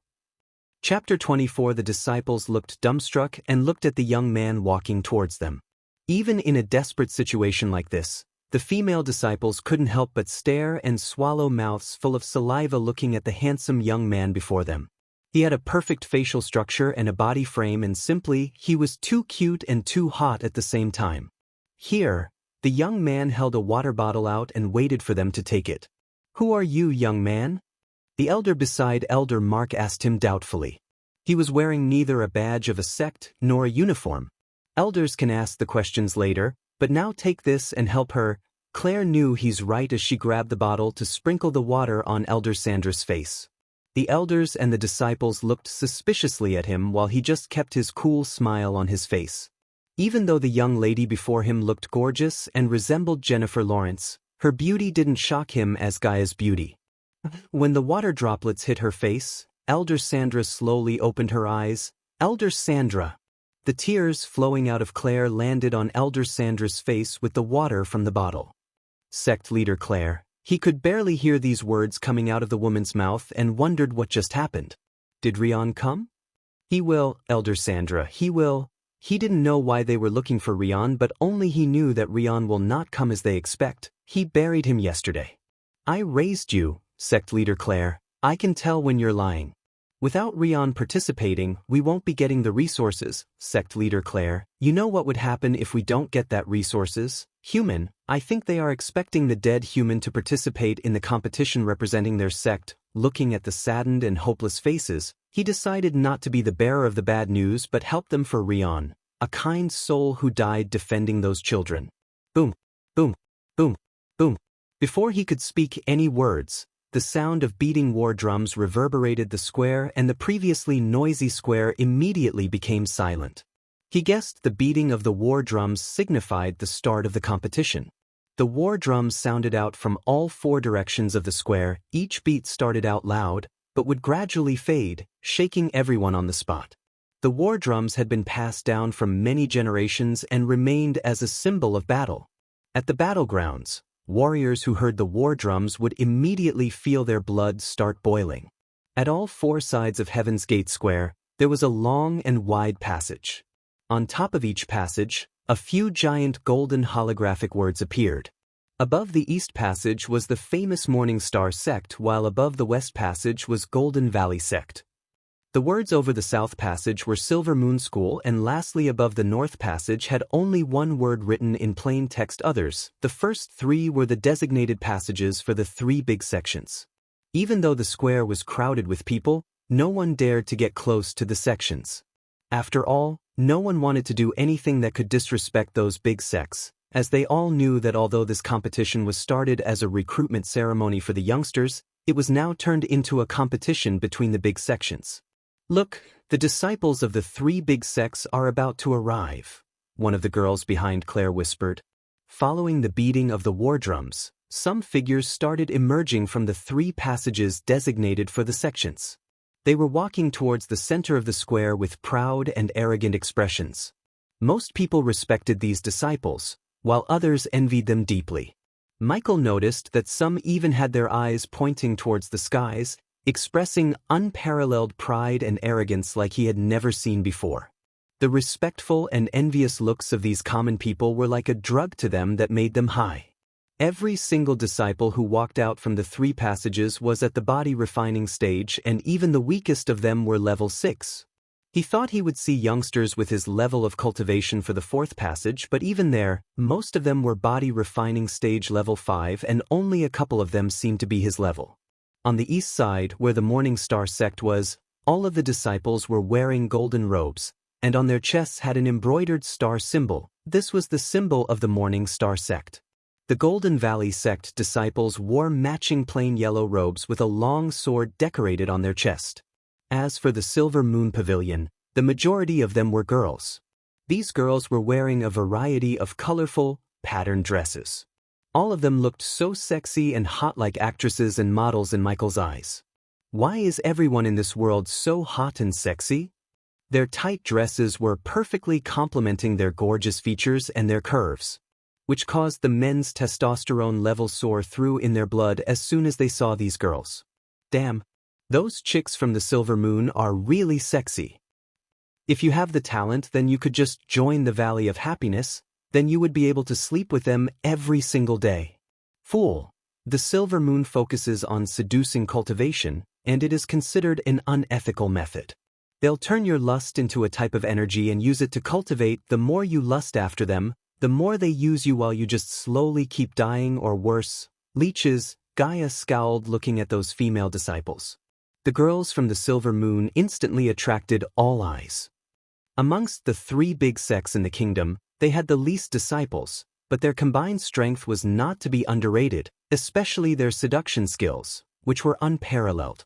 Some of the female disciples from Silver Moon were also very slutty because by using their seduction skills, they managed to get a lot of support from the different powers. This made the Silver Moon a very influential sect in the kingdom. "Look, it's Evan Clark from the Morning Star," someone shouted. Upon hearing this, many people shifted their gaze towards the direction of the Morning Star. Michael also turned his gaze, and he saw the last man who was walking out of the passage. That man wearing dark grayish robes, looking handsome and tall. All other disciples from the Morning Star sect were wearing golden robes, but he was the only person wearing a grayish one. It could be considered a special case considering the fact that he was powerful and famous even amongst the other geniuses. Many say that he is a rare genius, and his potential is even equal to Miss Selena. He will most likely get first place this time. The appearance of this youth caused some uproar at the scene. With his aura of a genius and handsome face, no matter where he went, he would immediately be the center of attraction, especially the girls. But the whole stadium made a gaping noise when they saw the girl who was walking out of the Golden Valley passage. Oh my God! It's Victoria Parken from the Golden Valley. She's so beautiful and powerful. She was wearing a set of blue robes with a hint of green. She looked angelic and as calm as the ocean. The color of her robes and the jewels she wore perfectly complemented her physical features. Every part of her body was fascinating to the eye as she was extremely attractive, and if Michael had to rank the beautiful girls he had seen in this world, she would only be next to Gaia. I've heard that she went directly from formation stage level 8 to body refining stage level 3, and I heard she learned an ancient spell from one of her elders. That's extremely fortunate. Only a handful of people knew ancient spells, and she's now one of them. She might even be more powerful than Evan Clark. It seems Hannah Berry and Nyla Reed from the Silver Moon are here as well. Both of them have the ability to fight with Evan and Miss Parker, but their chances of winning are lower. It's hard to predict what will happen. A lot of things have changed this year. No one can guess the final results. Last time, Miss Selena appeared out of nowhere and took the 4th place in the competition, and she was the youngest in the competition that year. And don't forget that mysterious young girl who created a record by climbing to the 70th step. I wonder if she will appear today, and if that happens, this will truly become exciting. Chapter 25 discussions were everywhere and everyone was focused on Evan Clark, Victoria Parker, Hannah Berry, and Nyla Reed. Each of the 3 big sects had their own representatives, and these 4 disciples were the most obvious ones. If nothing special happened, then the top 4 spots would go to these 4 disciples. Michael roughly counted the youngsters on the arena. Each of the three sects had nearly 200 disciples, while youngsters standing on the other's passage had less, with about 100 to 130 of them.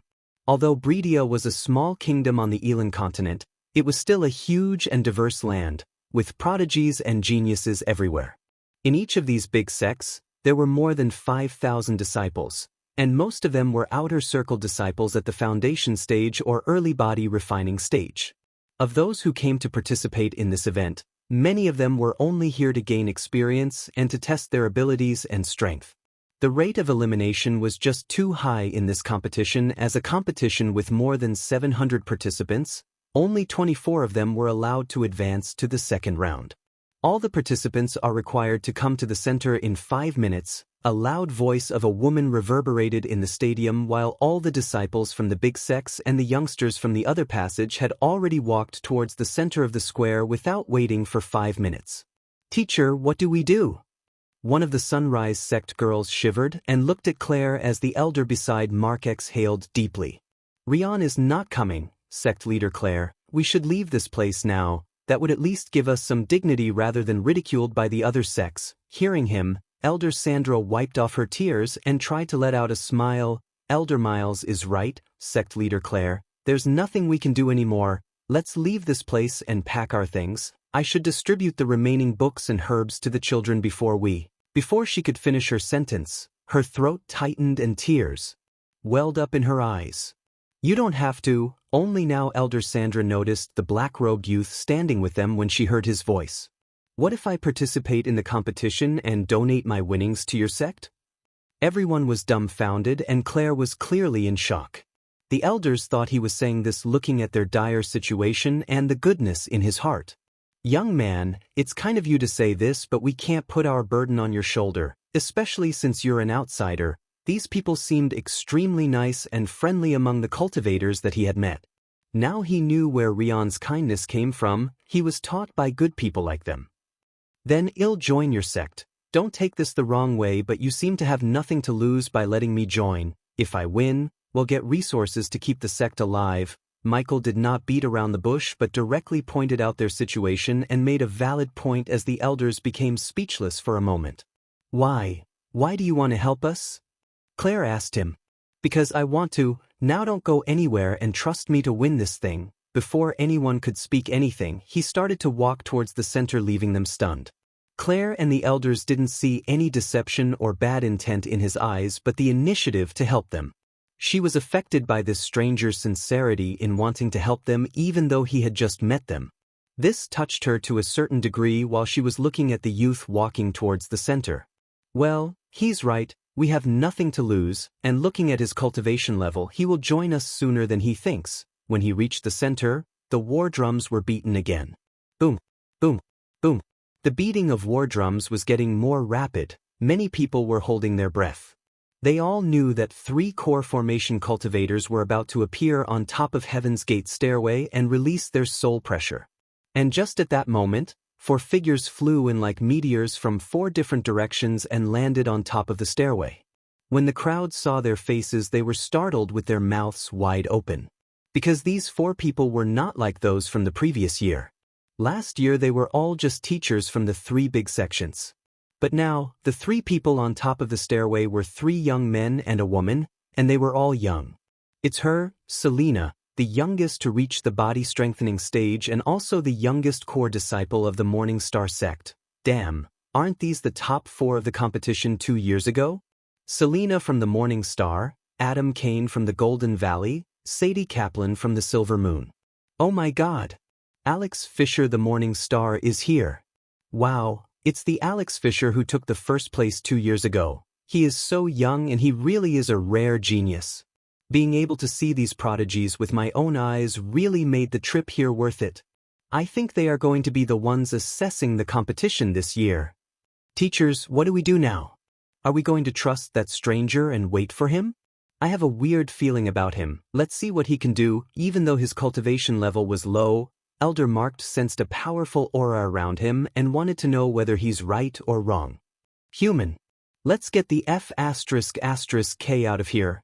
Now, just when he was about to join the crowd, Gaia shouted in his mind and her voice was full of panic. Shit, Michael realized why she was screaming as he noticed the girl on the top of the stair. She was the girl who tried to kill him for no reason at the waterfalls. Fortunately, she didn't notice him in the crowd, but he cursed his luck. I can't back out now. I'm pretty sure the system would reduce my points and do something crazy. With the arrival of the 4 celebrity disciples, the atmosphere immediately turned intense. Everyone was expecting to see the teachers of the big sects arrive, but they never had expected to see these celebrities of the younger generation here today. Michael also couldn't stop but stare at the 4 youngsters on the top, as the aura around them was really remarkable and powerful. At this point, his mind accustomed to seeing angelic beauties, as Sadie Kaplan was one of them. Adam Kane from the Golden Valley, on the other hand, could be considered normal compared to Selena and the youngster standing beside her. He was wearing a pearl white fur coat matching his long silver hair that was waving in the wind, and his handsome facial features like male models, making him look all-powerful as he unleashed the aura of a superior person. There was also a thin layer of golden light around his body, and compared to him, none of these youngsters seemed extraordinary, even Selena. He must be the boyfriend of that psycho. I should be ready to use my teleportation scroll if these 2 try anything funny, but what life without a challenge, huh? He thought to himself as his lips curved upward. His hot blood started boiling. At first, he came here to inform the Sunrise sect about Rion's demise, but now looking at the crowd and these geniuses, he wanted to show who's the new boss in this kingdom. What if they were rare geniuses? He had the system to aid him, and with the help of the system, he decided to beat this competition and earn a sweet amount of badass points. Thinking about the badass points, his fighting spirit ignited and adrenaline started to pump up. Alex Fisher and Selena stood in the middle of the stairway on the top, like the leaders of this group. He casually raised his hand, then the beating of the war drums immediately stopped. I won't waste my time by explaining this round. As usual, we only need the top 24. I will announce the prizes for the winners later. He coolly said, as if he was a king giving out an order, radiating an aura of a ruler. Chapter 26, where Michael was standing, all the youngsters of the big sects were getting ready. They all looked pumped up and ready to take on the world, as their eyes were radiating fierce looks. It didn't require a genius to figure out the relationship between these 3 sects were not friendly. Especially the relationship between the Morning Star and the Golden Valley seemed worse. By looking at the way Evan Clark and Victoria Parker glaring at each other revealed the enmity between them. Therefore, like the sheep following their shepherd, the disciples from both sects had started to engage in a verbal war. Not long ago, in the competition among the 3 sects, Alex Fisher defeated Adam Kane of Golden Valley within 5 attacks and pissed off many Golden Valley disciples. Now they were looking forward to Victoria Parker to defeat Evan Clark and wipe the shame away to an extent. So the second round of the competition would definitely become even more intense. On the bottom of the stairway, the disciples of the sects as well as the other youngsters were looking at the 4 persons standing at the top, their eyes filled with envy, while many boys were drooling looking at the hot girls on the top. Senior Alex and Miss Selena are the definition of a perfect couple. Look at their demeanor and aura around them. Only if I could have a girlfriend like her, sigh, and a boyfriend like Senior Alex. Hey, look, the Golden Valley dogs drooling at the morning stars. Shut the F***K up, you scoundrels. If it wasn't for our senior Adam being sick that day, he would have kicked your senior's ass and sent him back to where he came from. How dare you disrespect our senior Alex? Let's wait until our Evan Clark meet your little Miss Victoria in the battleground, then we'll see who kicks whose ass. Obviously Sister Victoria gonna kick his ass. Hey darling, I'll visit your Silver Moon Palace later. What the F***K, dude? The scene immediately became very intense. It looked like they were about to start attacking each other. The calmest person on the scene was Michael. Although he was irritated about Selena's presence, he didn't give a shit about the enmity among these celebrity disciples. As far as he was concerned, he's here to earn badass points and help the Sunrise sect in the process, so he could get a secluded place to break through. He was born narcissistic, and how could he admire these disciples? Begin, Alex said calmly, but his voice was enhanced with arch energy to be extremely loud, signaling the start of the first round. Nearly 700 youngsters instantly started running up the stairway. The stairway was extremely wide and looked like even if there were more than 1,000 people on it at the same time, it wouldn't feel crowded. There were a total of 100 stone steps on Heaven's Gate stairway, and each step was at least half a meter tall. It seemed like any commoner could easily climb such stairways, let alone cultivators like themselves. In their eyes it was nothing. Some of them were even jumping forward like rabbits after hearing Alex's words. It was very funny looking at them as Michael chuckled inside. "Human, what are you doing?" If she sees you, she would go berserk again. Ignoring Gaia's shout, he stepped onto the first step, the second, the third. And just when he stepped onto the 8th step, he felt a slight pressure. More and more people started to pass him, leaving behind. What the? Am I that weak? He saw the others climbing the stairs easily without dropping a sweat. "It seems he's going to be last," one of the disciples of the Sunrise sect said, looking at Michael on the stairs. A bunch of steps above Michael, the youngsters who went past him started to slow down, feeling the pressure created by the 3 core formation cultivators. Unlike the teachers who came to assess the competition 2 years ago, these 3 were no ordinary cultivators but geniuses and prodigies of this young generation. Each of them was extremely talented and powerful, and the soul pressure created by them was no joke, and this made this year's competition toughest. The higher the steps they climbed, the more pressure they felt. "Human, you're embarrassing yourself. Come on, cast your weird spell and disappear." Gaia couldn't bear to look at those ridiculing eyes of the crowd. "System, buy the energy devourer and activate it." Ding. The host has successfully acquired the level 1 energy devourer. Activating the energy devourer, loading 120. 119. 118. Shit, I need to wait 2 minutes? He exited the system and turned his hand around to see there's no one behind him, as he was the last guy standing on the 5th step. As long as you manage to enter the top 40, you can choose to become a disciple of any of the sects as you wish. Even though the crowd knew this, right after the words left Sadie Kaplan's mouth, the crowd became restless. What about the top 100? So that last kid could have a chance. I told you, human. Gaia could hear a few mocking words coming in her way, and she couldn't hold her anger anymore. Michael tried to pay no mind to these comments, but still, he became slightly irritated since he had done nothing like bragging or anything. Surprisingly, even some of the disciples who were above him started to follow the crowd by mocking him. They tried to relax their mind a bit by making fun of him. "Look at that weakling, I bet he can't go more than 20 steps. 20 steps? Look at him, where is he standing? He's stuck at the 5th step, for God's sake. I'm sure that he wouldn't even cross the 10th step." The scornful remarks were getting more and more intense while he was waiting for the system to activate the spell. 30. 29. 28. Good thing he isn't wearing our sect name. Elder Miles sighed, looking at the young man standing last with eyes closed. Humph. But suddenly he opened his eyes and snickered at the disciples above him. Brushing his shoulder-length black hair behind, he began to walk towards them step by step. "Teachers, he's moving." While the disciples of the sects were sweating and trying their hardest to climb forward, he was calm and had a smile on his face. Experience points converted 2,000. Experience points converted 3,000. Experience points converted 4,000. The legendary spell devoured the soul pressure and converted it to experience points as the invisible force he had felt a moment ago now disappeared. In a few seconds, he reached the 10th step and looked at the girls who made fun of him before. The 2 girls were only a couple of steps above him, and seeing him walking calmly towards them, they were utterly shocked. "Middle finger, bitches." He simply showed his middle finger to both of the girls and walked past them as their faces turned red like beet in anger. However, they couldn't do anything as they were trying their best not to fall down due to soul pressure. "How dare he?" "Shut up, they deserved it, arrogant bastard." Some of the crowd noticed what just happened at the 13th step and began to argue as Michael calmly climbed the stairs. "Human, were you playing with me a moment ago?" Gaia asked, looking at him moving higher step by step without stopping. Once many of them reached the 20th step, the pressure almost doubled and started weighing down on them. Each of them felt they were being crushed by a little invincible mountain. The knees started to bend as sweat wetted their shirts and trousers.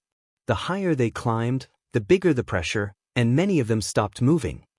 I don't think I can move any further than this. The pressure is too strong. I can even feel my soul trembling. Yeah, me too, some of them sighed and said while wiping their sweat away. At the 20th step, most of them who were standing were body refining stage level 4, but when they saw Michael, who was only a body refining stage level 1, calmly walking past them, their mouths and eyes widened in shock. Huh. From the 20th step to the 30th steps, only 100 or so youngsters were standing tall compared to the starting 700 people. Among this 100, the geniuses like Evan Clark and Victoria Parker had already reached the 30th step and still looked calm and relaxed, while many beside them looked exhausted. Elder Sandra, how is he climbing with his level of cultivation? Sect leader Claire opened her mouth wide looking at him and asked Elder Sandra. I don't know, it shouldn't be possible. You're tuning in to the Wandering Hero YouTube channel. Don't forget to subscribe and join us on this journey to catch the most captivating stories.